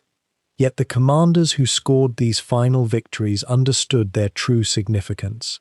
They knew that their tactical brilliance could not alter the strategic outcome. What mattered to them was not whether they could win the war, but whether they could continue to perform their function with skill and integrity, despite the mounting evidence that such performance was ultimately futile. This represented a particular form of dignity and courage that was perhaps unique to the military profession in wartime. A surgeon can save his patient's life. An engineer can build a bridge that will stand for centuries. But a soldier or sailor in a losing war knows that his actions, no matter how skillfully executed, will not change the outcome. His valor will not be vindicated by victory. His sacrifice will be followed by defeat. And yet he acts nonetheless, not from delusion but from an understanding that professional competence and personal integrity matter, regardless of the larger strategic context. The German submarine commanders who achieved victories in the autumn and winter of 1943 were exercising this form of courage. The specific technical achievements that characterized these final successes deserve examination, for they reveal how sophisticated German submarine tactics had become by this stage of the war. Commanders had learned to exploit the blind spots in Allied detection systems. They understood that radar, while powerful, operated within specific parameters and could be evaded if a submarine approached from certain angles or at certain depths. They knew that convoy escort patterns typically assumed attacks would come from ahead of or to the sides of the formation, and that opportunities sometimes existed to approach from behind if speed and positioning could be managed with precision. They had learned to distinguish between genuine contacts and false alarms, had trained their crews to maintain perfect silence during the final approach to a target, and had developed a keen intuition for the moment when an attack was as likely to succeed as the circumstances would permit. These lessons had been purchased with the lives and suffering of scores of earlier patrols. Each successful final phase attack represented the accumulated experience of months of losses and failures, refined into a system of tactical procedure that, in rare instances when everything aligned perfectly, still produced devastating results. The human cost of these final successes must be understood clearly. For every German submarine that scored a victory in this period, several others were sunk or damaged during the same operations or in the weeks immediately following their successful attacks. The crews of destroyed submarines died in multiple ways. Some went down with their boats, experiencing the surreal terror of sinking in a metal tube, the crushing pressure of the sea, the gradual loss of light and hope as depth increased beyond survivable limits. Others were blown from their boats by explosions, burned by fires that consumed their vessels, or drowned in the Mediterranean despite desperate swimming toward rescue that would not come. A very few were captured and taken prisoner, where they would endure captivity, knowing that they had survived the immediate agony of their boat's destruction, but faced an uncertain future beyond German control. The Mediterranean Sea in 1943 and 1944 was filled with the remains of submarines and the graves of men who had served in them. The final victories were real and impressive, but they were achieved within an environment of such overwhelming loss that their brilliance was rendered nearly invisible to history, obscured by the sheer scale of the catastrophe. The final German U-boat successes in the Mediterranean also reveal something important about the nature of technological advantage in naval warfare. The Allies possessed superior radar, superior air support, superior numbers, and superior logistics. These advantages were decisive and would ultimately prove overwhelming. Yet they did not render the submarine itself obsolete as a weapon system. Properly wielded by skilled commanders in optimal conditions, submarines could still achieve tactical victories even when facing technologically superior opponents. What had changed was not the capability of the submarine, but rather the probability of success. Early in the campaign, a German submarine commander could expect a reasonable chance of returning from patrol alive and successful. By 1943, that probability had declined dramatically. The odds had shifted so far in favor of the defender that success required exceptional skill, exceptional luck, or both. When such success did occur, it was achieved against far greater odds than earlier victories, and thus represented a genuinely impressive demonstration of professional competence. As the final autumn of the Mediterranean U-boat war gave way to winter and then spring of 1944, the rate of significant successes declined further still. Fewer German submarines remained operational. Fewer Allied convoys transited the Mediterranean without overwhelming air cover. The Allies had learned to anticipate German operations, had developed countermeasures that neutralized previous German advantages, and had begun to assume an almost casual dominance over the sea that made serious submarine operations suicidally difficult. The commanders of the German submarines that remained understood that they were no longer fighting for victory or even for significant tactical results. They were fighting to execute their orders, to maintain discipline, and to preserve their personal integrity in the face of systematic defeat. The victories they achieved in this final phase, though small by the standards of earlier campaigns, were achieved at greater cost and with less margin for error than any victories that had come before. They represented the last flickers of resistance from a weapon system that had once terrified the Allies, but was now nearly neutralized by superior numbers and superior defensive systems. Yet those flickers still burned bright to those who witnessed them, still spoke to the skill and courage of the men who piloted the boats, and who refused to surrender even when surrender might have been the rational choice. By 1943, the Mediterranean had become a laboratory for anti-submarine warfare. The Allies were no longer simply defending their convoys with old methods and improvisation. They were experimenting, learning, and most critically, they were winning. The German submarine commanders who had once ruled these waters found themselves facing an enemy that did not merely hunt them, it hunted them with science. The invisible war beneath the surface was becoming visible through instruments and devices that the U-boat arm had not anticipated and could not match. What had worked in the Atlantic, what had made submarines the terror of merchant fleets, was becoming obsolete in the closed Mediterranean. The tactical innovations and technological breakthroughs that emerged during this period would not simply turn the tide of submarine warfare, they would fundamentally rewrite its rules. The story of this technological transformation begins with a weapon that seemed almost quaint in its simplicity, yet proved devastatingly effective in practice. The Hedgehog was its British nickname, a reference to its distinctive appearance, a projector mounted on the bow of an escort vessel that could fire a pattern of 24 small explosive charges ahead of a ship, rather than dropping them behind as conventional depth charges did. The advantage was revolutionary in its elegance. A conventional depth charge attack required the escort to pass directly over a submarine, which meant losing sonar contact at the critical moment. With the Hedgehog, a ship could maintain contact throughout the entire attack sequence. The patterns spread across the water ahead, creating a zone of destruction through which a diving U-boat could not escape. When the Allies began installing Hedgehogs on their escort vessels in 1943, German submarine commanders began to notice something new in their final moments.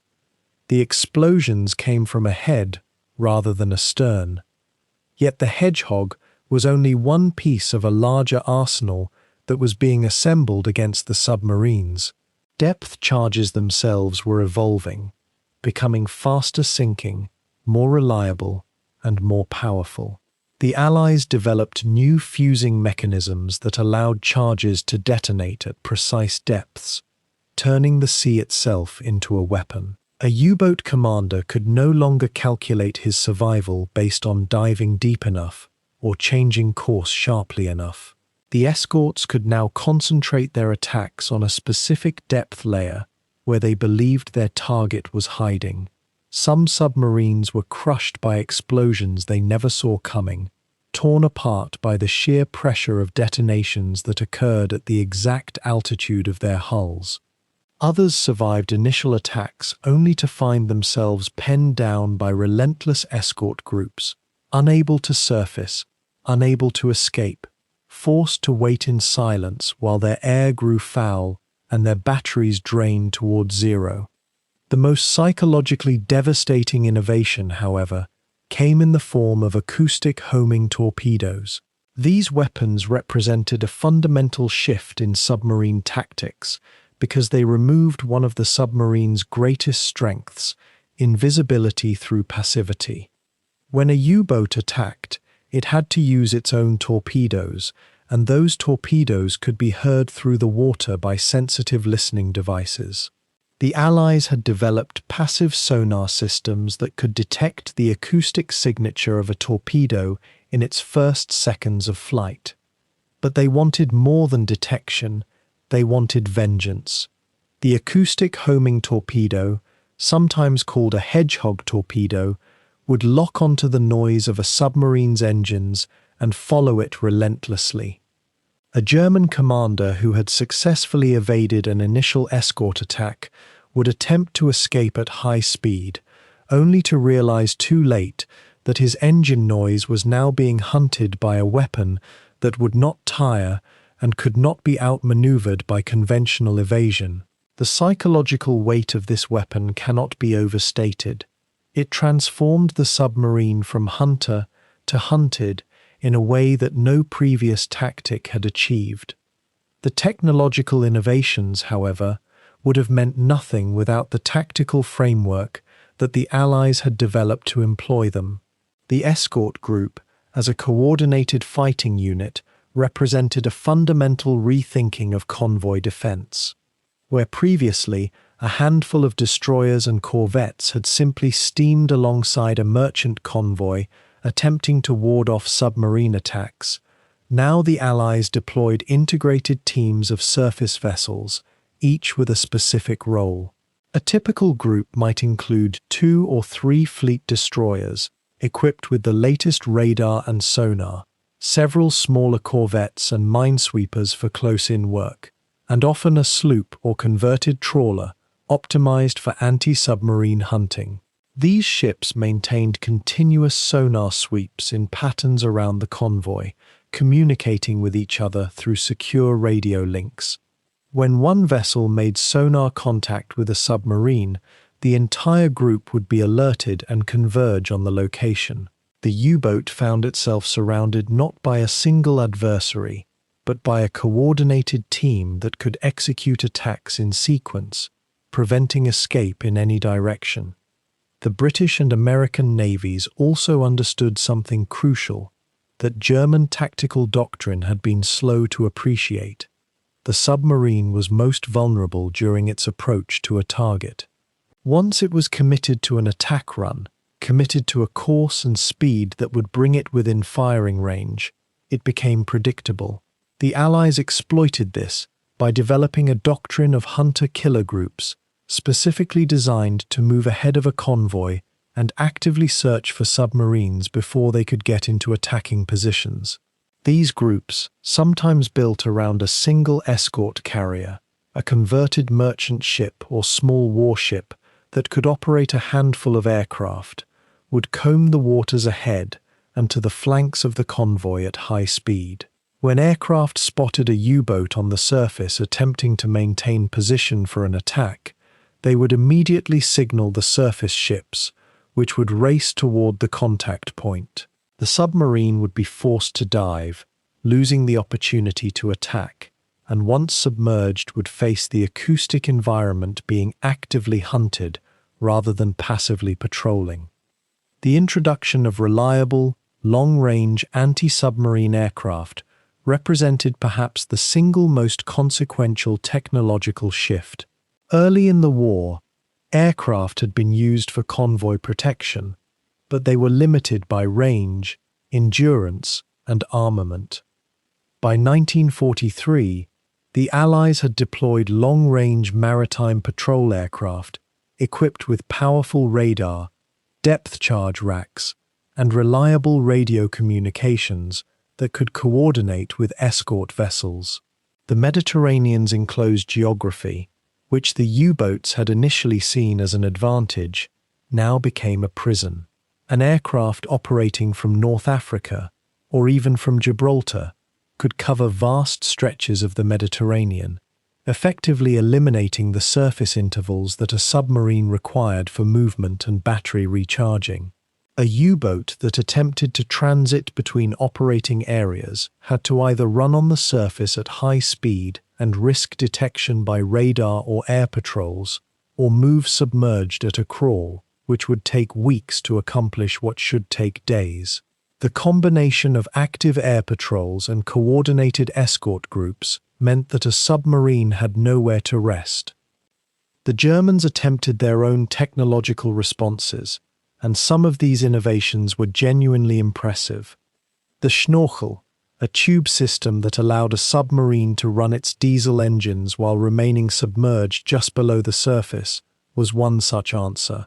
By drawing air from just above the waterline and exhausting exhaust gases through a second tube, a U-boat could theoretically remain virtually undetectable while moving at a reasonable speed and recharging its batteries.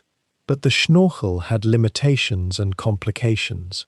It was slower than surface running, and it was not actually invisible. The periscope housing and the tubes themselves created a small but measurable wake that aircraft could detect in daylight and calm seas. More importantly, the Schnorchel took time to install, and not every submarine had been retrofitted by the time the technology became a necessity rather than an option. German submarine yards, stretched thin across multiple theaters and increasingly under air bombardment, simply could not keep pace with the modifications required. The acoustic decoys and countermeasures that German submarines developed were tactically interesting but strategically insufficient. Some boats were fitted with Pillenwerfer, a device that released a cloud of chemical substance that simulated the acoustic signature of a submarine, confusing sonar operators and potentially causing them to attack the decoy rather than the real target. Others deployed simple anti-sonar devices that generated noise intended to jam acoustic equipment. These measures provided occasional tactical success. A few escorts were sent on wild goose chases by well-deployed decoys, but they could not overcome the fundamental imbalance. The Allies had numerical superiority in escorts, multiple independent sources of detection information, and the ability to sacrifice one or two assets if needed to locate and eliminate a submarine. No amount of decoys could overcome those advantages. The Germans also invested heavily in improving their own torpedoes, particularly in developing acoustic homing variants of their own. The G7T4 acoustic homing torpedo, which the Germans called the Zaunkönig, was a sophisticated weapon that was supposed to lock onto the noise of an escort vessel's propellers and follow it relentlessly, sinking the very ships that were hunting the U-boat. When the T-5 first appeared in the Mediterranean and the Atlantic in 1943, it created genuine alarm in Allied navies. Several escort vessels were in fact sunk by acoustic homing attacks. The psychological impact was significant. Escort captains suddenly realized they were no longer purely the hunters, but could themselves become targets. However, the Allies quickly developed countermeasures called Foxers, noisemakers towed behind escort vessels that produced a louder acoustic signature than the ship itself, drawing the acoustic torpedoes away from their actual targets. The innovation cycle continued, but with each turn, the advantage remained with the Allies because they had more ships, more resources, and more opportunity to deploy countermeasures. The technology versus tactics equation ultimately favored the side that could afford to lose battles while still winning the war. Germany could produce perhaps 2 or 3 submarines per month by 1943, and each loss represented a significant fraction of their total Mediterranean fleet. The Allies, meanwhile, were producing escorts at a rate measured in dozens per month. They could afford to sacrifice an escort ship to guarantee the destruction of a U-boat. They could afford to expend dozens of depth charges to kill a single submarine worth thousands of times its own tonnage in terms of the resources required to build it. The German submarine arm was fighting what mathematicians call a negative-sum game. The cost of playing was greater than any possible victory. A U-boat that sank a ship worth 5,000 tons of cargo and killed a crew of 40 sailors had successfully conducted an attack, but the resources required to produce that submarine and deploy it to the Mediterranean could have been converted into tank divisions or aircraft that might actually have altered the course of the war. The human element, however, remained crucial even as technology tilted the playing field. The escort commanders who learned to coordinate their attacks, who understood the panic response of a diving U-boat and could predict where it would attempt to hide, were as important as any piece of equipment. The sonar operators who could distinguish between a U-boat, a whale, a thermal layer, and a piece of debris were making split-second decisions that meant the difference between a successful prosecution of an attack and a wasted pass. The pilots who flew the anti-submarine patrols were developing an instinct for where a U-boat would surface, understanding ocean currents and convoy routing in ways that allowed them to appear overhead at precisely the moment a submarine captain was maneuvering into position for an attack. Technology amplified human capability, but it did not replace it. A supremely trained escort group with basic equipment could accomplish more than a poorly coordinated collection of modern vessels. The Allies, benefiting from experience and continuous deployment, were building this expertise systematically. By 1944, the equation had become hopeless for the German submarine service in the Mediterranean. The combination of hedgehog attacks that prevented the traditional depth charge avoidance tactics, acoustic homing torpedoes that made escape at speed suicidal, aircraft patrols that prevented surface transits and battery recharging, radar that eliminated the darkness that had once protected submarine operations, and coordinated escort groups that removed the possibility of tactical surprise, had together created an environment in which a submarine's only advantage was its ability to disappear. But even disappearance was temporary.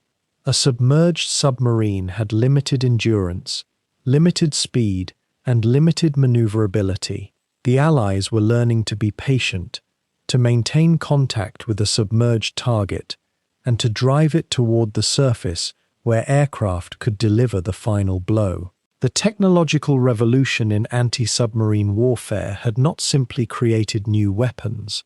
It had created a new reality in which the submarine, that revolutionary weapon of the First World War and the master of the early Second World War, was becoming obsolete.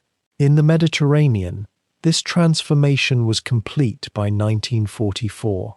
German submariners who deployed expecting to hunt convoys instead found themselves hunted relentlessly by an enemy armed with technologies they could not counter and tactics they could not evade. By the autumn of 1943, the strategic geography of the Mediterranean had shifted irrevocably against the German submarine force. What had once been a network of secure anchorages and protected repair facilities now existed under the shroud of advancing Allied armies and naval dominance. The ports that had sustained U-boat operations, La Spezia in Italy, Pola on the Adriatic, Messina in Sicily, and the North African bases at Bizerte and Sousse, were no longer sanctuaries but targets marked for capture or destruction. The Allies, having secured their foothold in North Africa, and completed the invasion of Sicily, pushed northward with relentless momentum. German commanders faced an unprecedented crisis. Their boats could still fight, their torpedoes remained lethal, but the infrastructure that allowed them to operate, resupply, and recover was crumbling beneath their feet. The walls of the Mediterranean were closing inward, not merely as enemy advances across land, but as a catastrophic narrowing of the operational space where submarines could hope to survive. The collapse began in earnest following the Sicilian campaign in the summer and early autumn of 1943. As Allied forces pushed up the Italian peninsula and British and Canadian troops secured the eastern half of Sicily, the German military presence in the region fractured. Italy itself was in turmoil. Benito Mussolini had fallen from power in July. The new Italian government had begun secret negotiations with the Allies, and by early September, Italy signed an armistice. The German response was swift and brutal. Nazi troops occupied much of the country, disarmed Italian soldiers, and seized control of key ports and installations. For U-boat operations, this transformation proved catastrophic. The submarine bases that had operated under nominal Italian sovereignty or in loose cooperation with Italian forces suddenly came under direct German military control, but with far fewer resources and protection than before. The Germans now had to defend these positions with their own troops while simultaneously trying to maintain submarine operations, a task that became impossible as the line of battle moved steadily closer to the coast.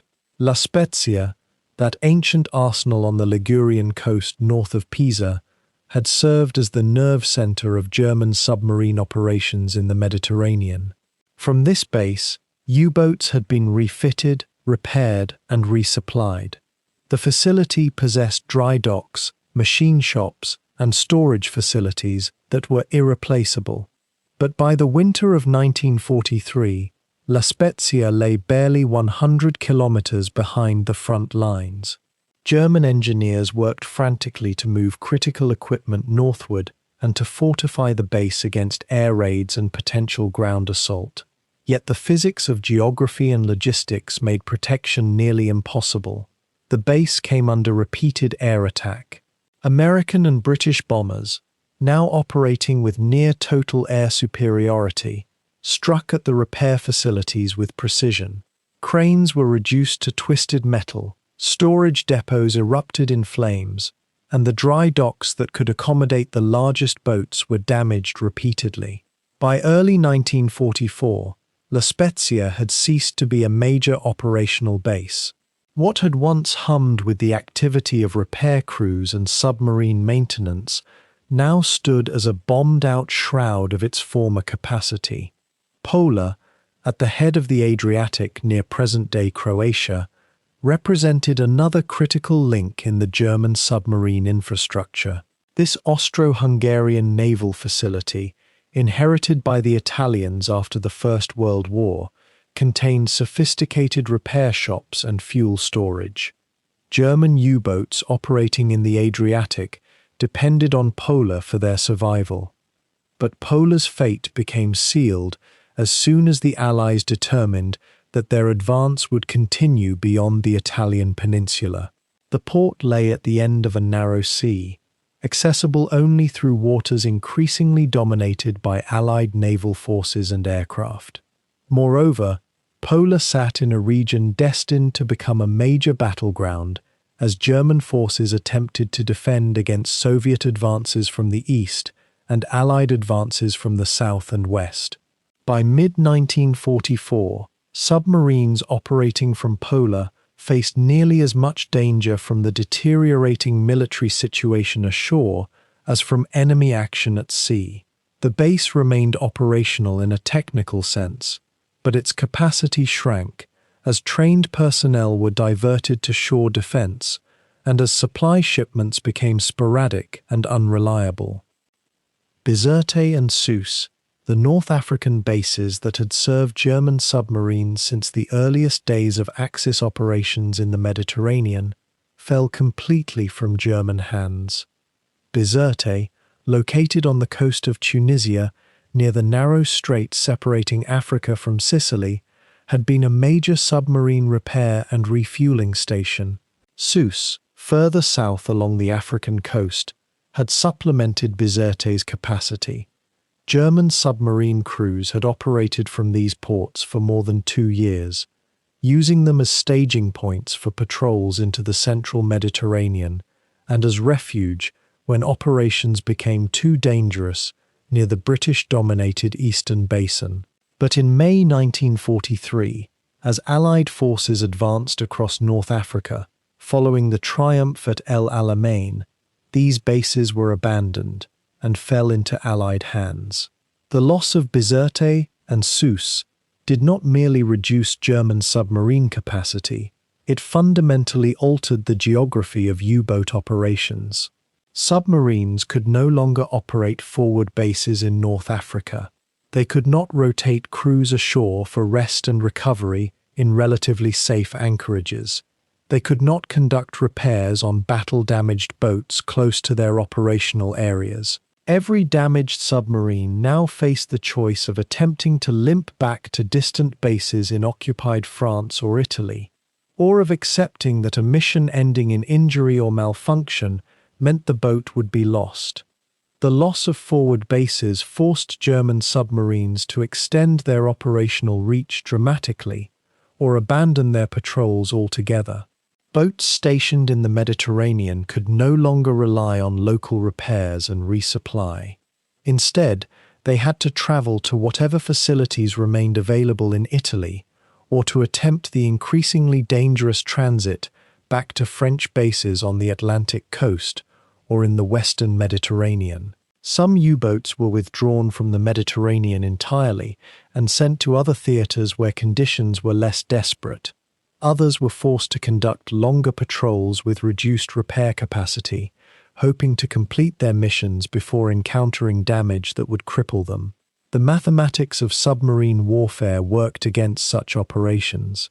Boats that stayed at sea longer faced greater fatigue among crews, higher mechanical failure rates, and increased vulnerability to detection. The loss of bases meant that submarines could no longer operate in the efficient, sustainable manner that had characterized their operations in 1941 and 1942. Messina, in Sicily, had never been a major German submarine facility, but it possessed important repair capacity and served as a waypoint for boats transiting between the eastern and western Mediterranean. When Sicily fell to the Allies in August 1943, Messina was captured intact. The Allies had moved too quickly for the Germans to demolish the facilities comprehensively. The loss of Messina eliminated another waypoint in the submarine logistics network and meant that boats operating in the eastern Mediterranean faced even longer transits to reach safe harbors. The operational radius of Mediterranean U-boats shrank with each passing month.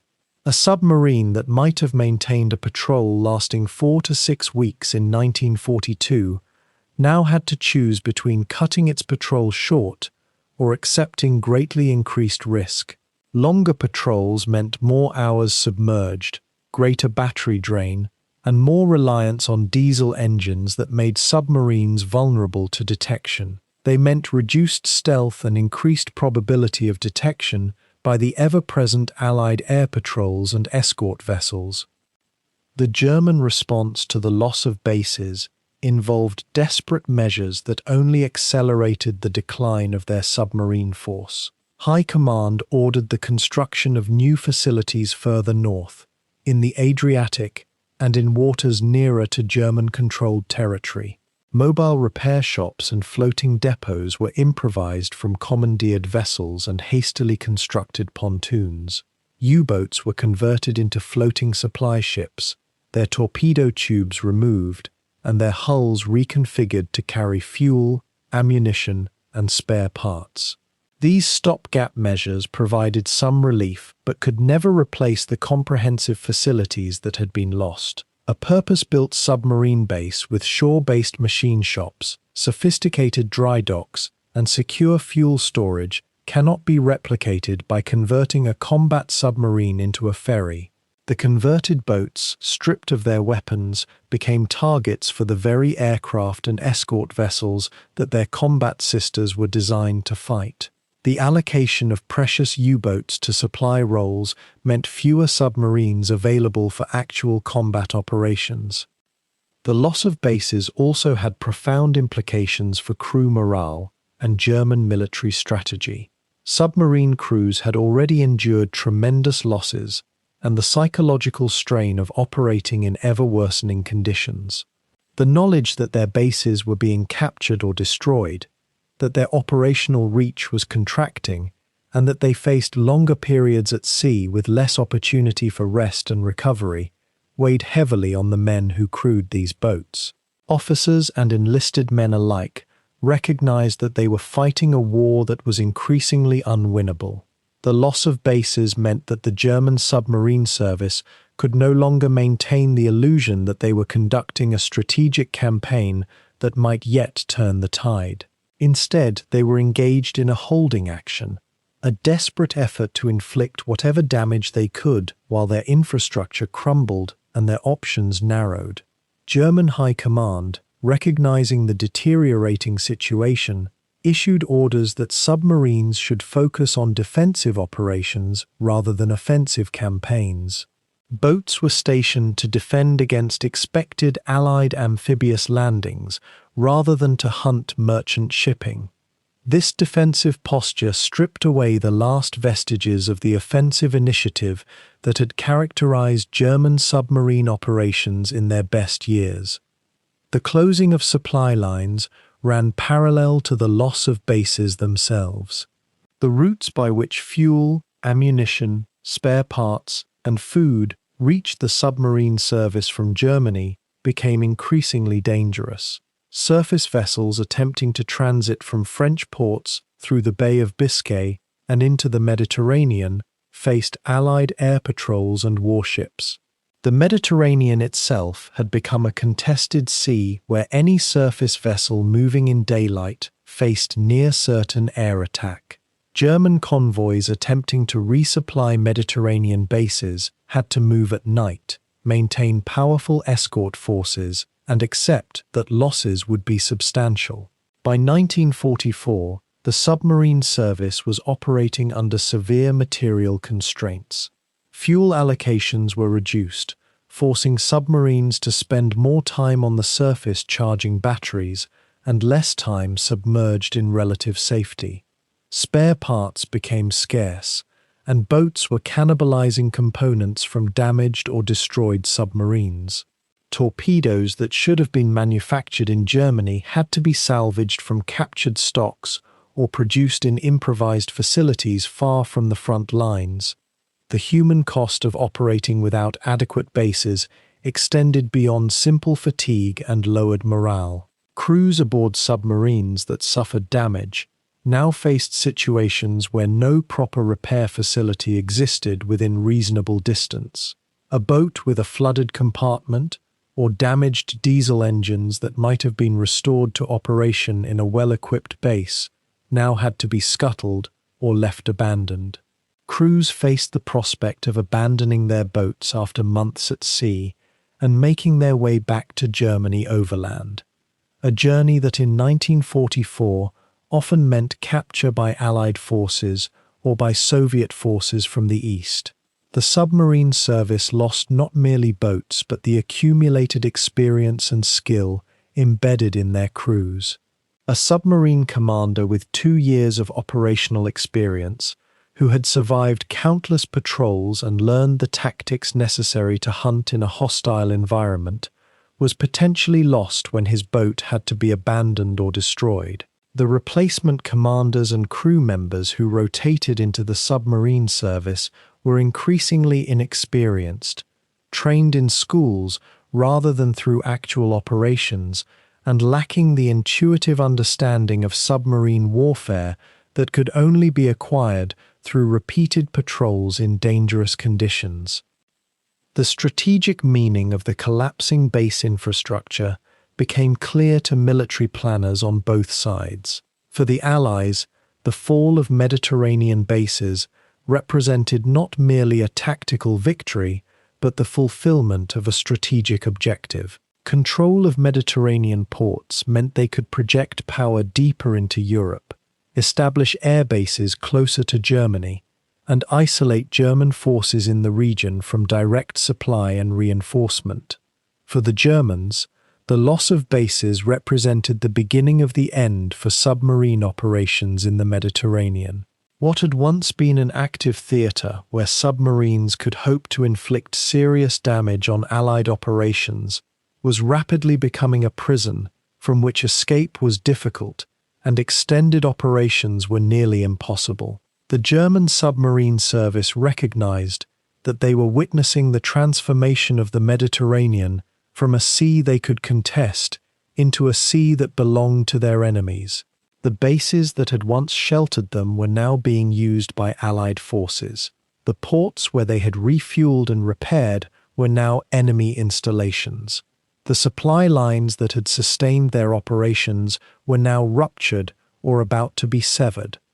By the spring of 1944, German submarine operations in the Mediterranean had contracted to the point where they could no longer be described as a strategic campaign, but rather as a series of isolated incidents conducted by boats that were becoming increasingly desperate and increasingly likely to be destroyed.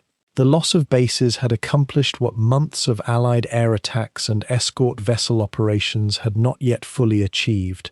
It had made the Mediterranean untenable as an operating ground for a submarine force dependent on complex logistics and sophisticated infrastructure.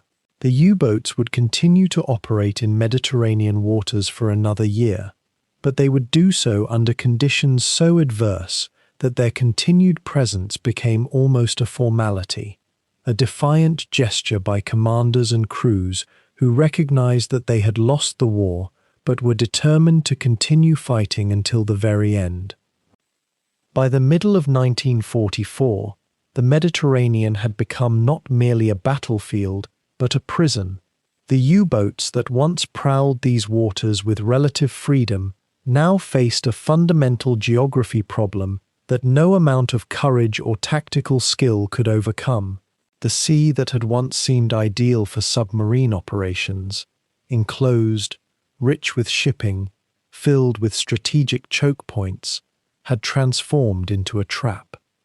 The Allies, through methodical conquest and superior naval resources, had begun to seal every exit. Gibraltar to the west, Suez to the east, and the narrow Turkish straits to the northeast became not gateways, but gauntlets of fire. The submarines that remained in the Mediterranean, once masters of their domain, were rapidly becoming prisoners of it. The story of these closing passages begins with an inescapable mathematical truth. A U-boat operating in Mediterranean waters faced two fundamental choices. It could remain in the sea where it was already positioned, knowing that the Allies grew stronger with each passing week, their detection equipment more sophisticated, their escort vessels more numerous, their air patrols more relentless. Or it could attempt to escape, to break out through one of the narrow passages and return to Atlantic waters or more distant operational areas where German submarines might still conduct meaningful commerce warfare. The second option, which might have seemed prudent to commanders watching their operational environment deteriorate, carried its own terrible price. Every attempt at transit through a defended passage became a race against detection and destruction, with odds that worsened month by month.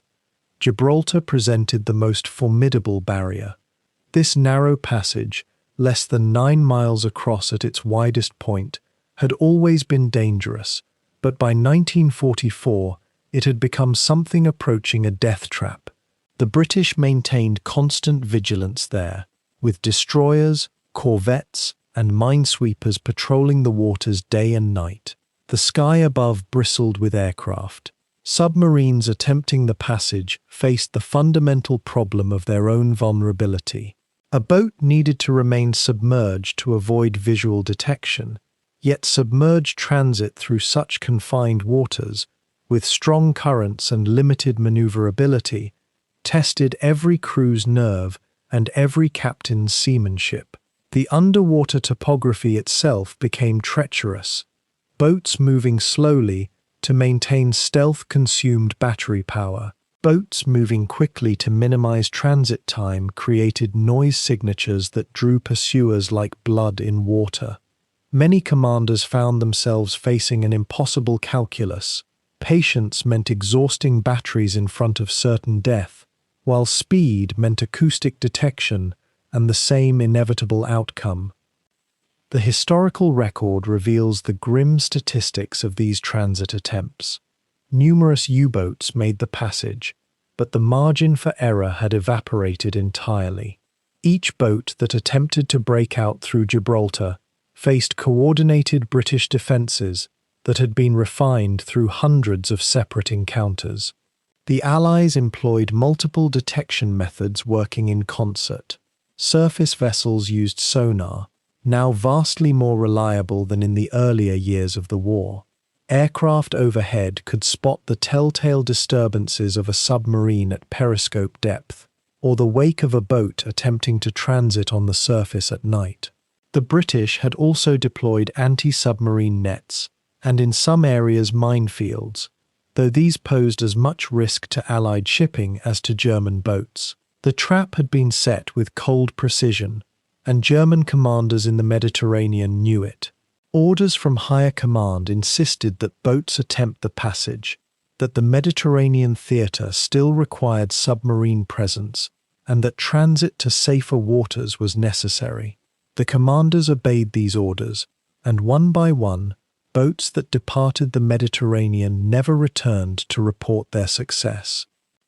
The Suez Canal passage presented a different but equally insurmountable problem.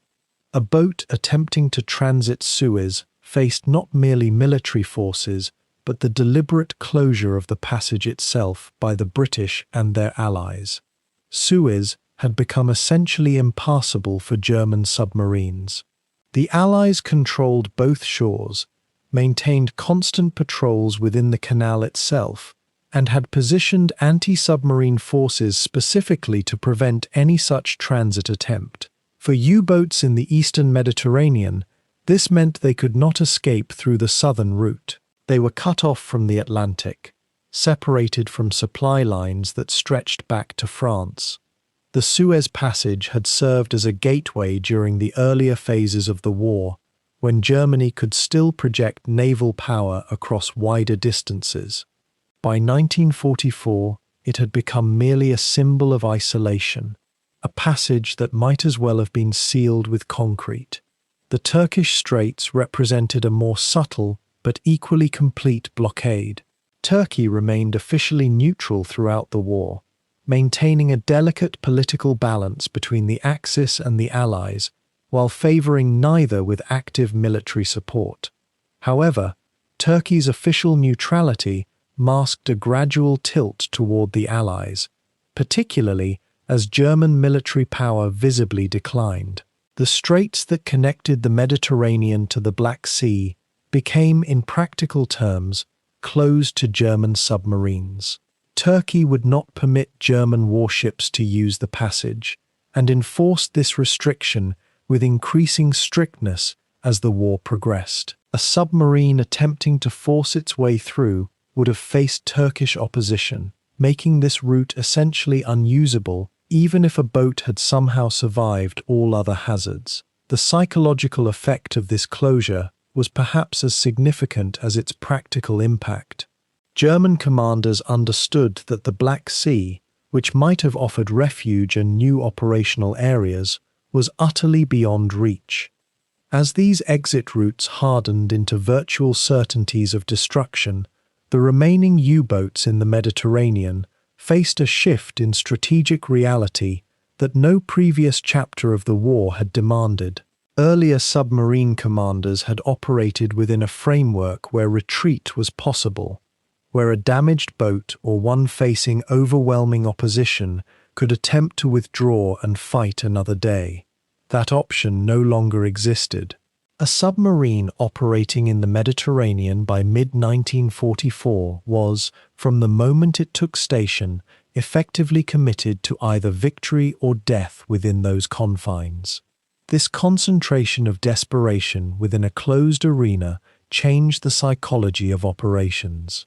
Captains could not rely on the possibility of escape. They could not plan withdrawal to safer waters.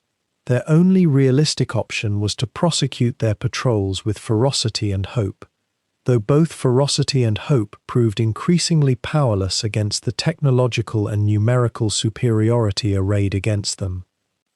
The story of specific transit attempts reveals the human toll of these sealed passages. Individual submarines received orders to attempt passage, to break out to the Atlantic, to report their successful transit and reposition for future operations. Crews prepared their boats, plotted their courses, and made final checks of systems upon which their lives depended.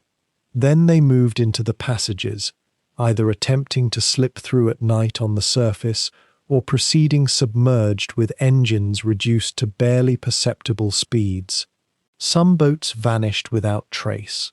Others were attacked and damaged, and their crews faced the terrible choice of continuing the attempt through injury and growing mechanical failure, or turning back to the Mediterranean, knowing they had failed and that return would bring no reprieve from increasing danger. The British maintained records of these encounters, documented the positions where submarines were engaged, noted the outcomes. These records would later form a crucial part of the historical assessment of this phase of the war, but in the moment, for the submarines involved, they simply represented the end of possibilities.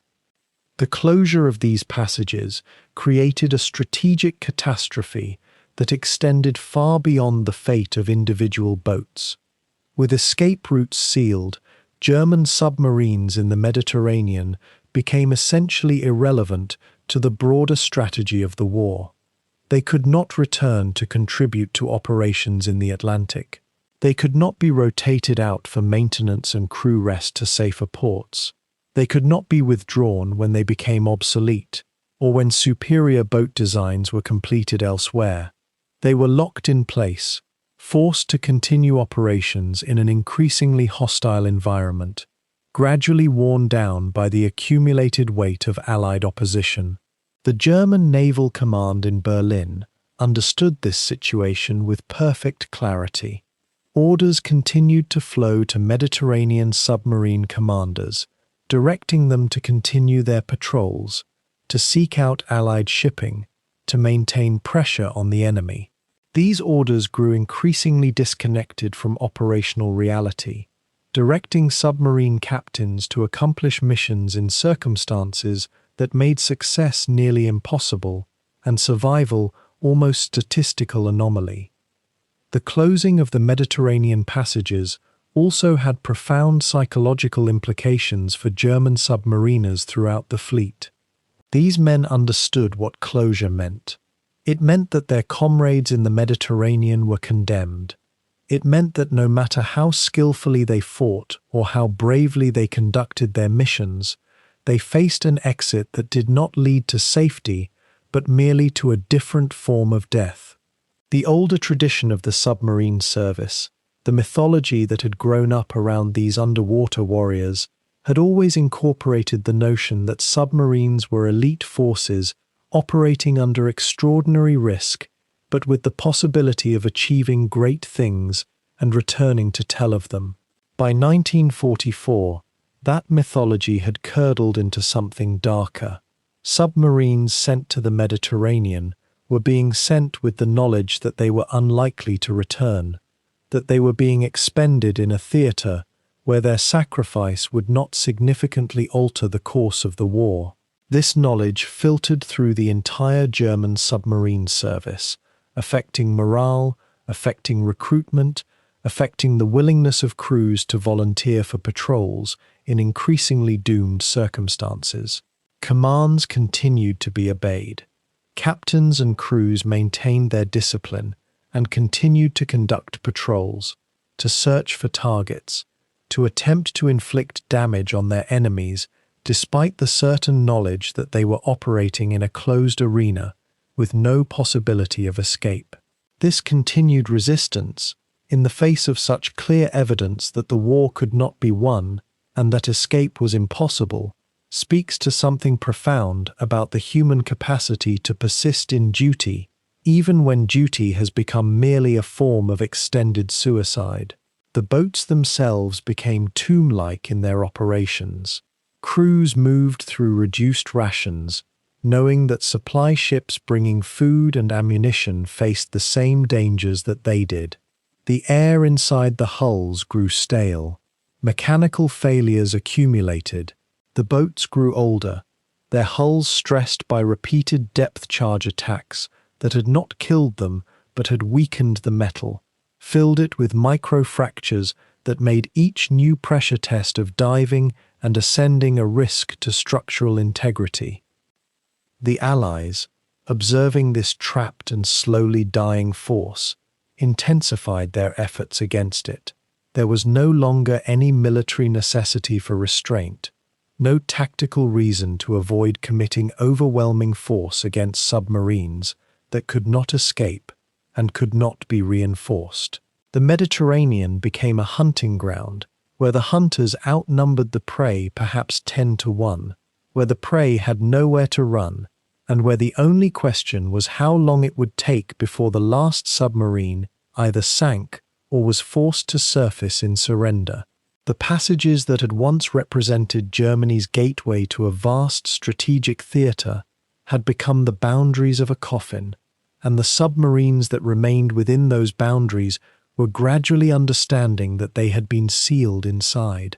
The geography that had once seemed to favour submarines in the early years of the war now guaranteed their entrapment and destruction, completing a transformation of the Mediterranean from contested waterway to carefully constructed death chamber. The year was 1944. Across Europe, Germany's military machine had entered its final convulsion. The Reich's armies were reeling from the Soviet advance in the east, while in the west, the Allies had secured their foothold in Normandy and were methodically grinding inland. In the Mediterranean, a different kind of reckoning was unfolding, one measured not in territorial gains or lost armies, but in the slow asphyxiation of an entire naval strategy. The U-boats that had once hunted with near impunity through these waters now faced a war not against enemy ships, but against the mathematics of survival itself. What remained of Germany's submarine fleet in the Mediterranean was no longer a fighting force in any conventional sense. It was a remnant, isolated and desperate, commanded by officers who understood with terrible clarity that each patrol was likely to be the last. The infrastructure that had once supported Mediterranean submarine operations had vanished almost entirely. La Spezia, Pola, and the other ports that had served as havens and repair stations were either in Allied hands or under constant threat. The Italians had surrendered in the previous year, and with them went whatever semblance of a shared naval strategy the Axis powers had maintained. German U-boats operating in the Mediterranean were now dependent on increasingly distant supply lines, stretching back toward the Adriatic and the Danube, on ports that themselves were under relentless air bombardment.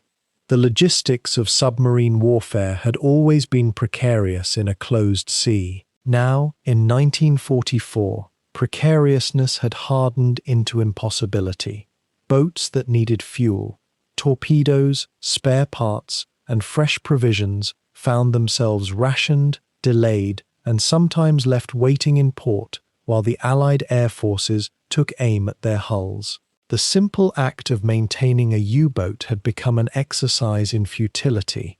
What few boats remained operational were patched together from salvage, crewed by men who knew they were expendable, commanded by officers who had learned that valor and skill were no match for the weight of material superiority arrayed against them. The defensive network surrounding the Mediterranean had become suffocating. Radar installations now dotted the coastlines of North Africa, Sicily, Malta, and the Middle East, every one of them a silent sentinel, watching for the telltale signature of a U-boat surfacing to charge its batteries or ventilate its hull. Allied escort vessels had multiplied beyond anything German naval planners had anticipated even 2 years earlier. These were not improvised conversions or hastily trained crews, but professional warships manned by sailors who had spent months or years learning the specific arts of anti-submarine warfare. They worked in coordinated groups, their movements synchronized by radio, their tactics refined through bitter experience. Aircraft patrolled these waters with increasing frequency and persistence. The old trick of diving to depth and remaining silent was no longer a guaranteed escape. Acoustic homing torpedoes, though still not widely distributed, had begun to appear on Allied escort vessels, turning a U-boat's own machinery into a beacon of its doom. The hunter had become the hunted, in the most absolute sense. A German submarine commander in the Mediterranean in 1940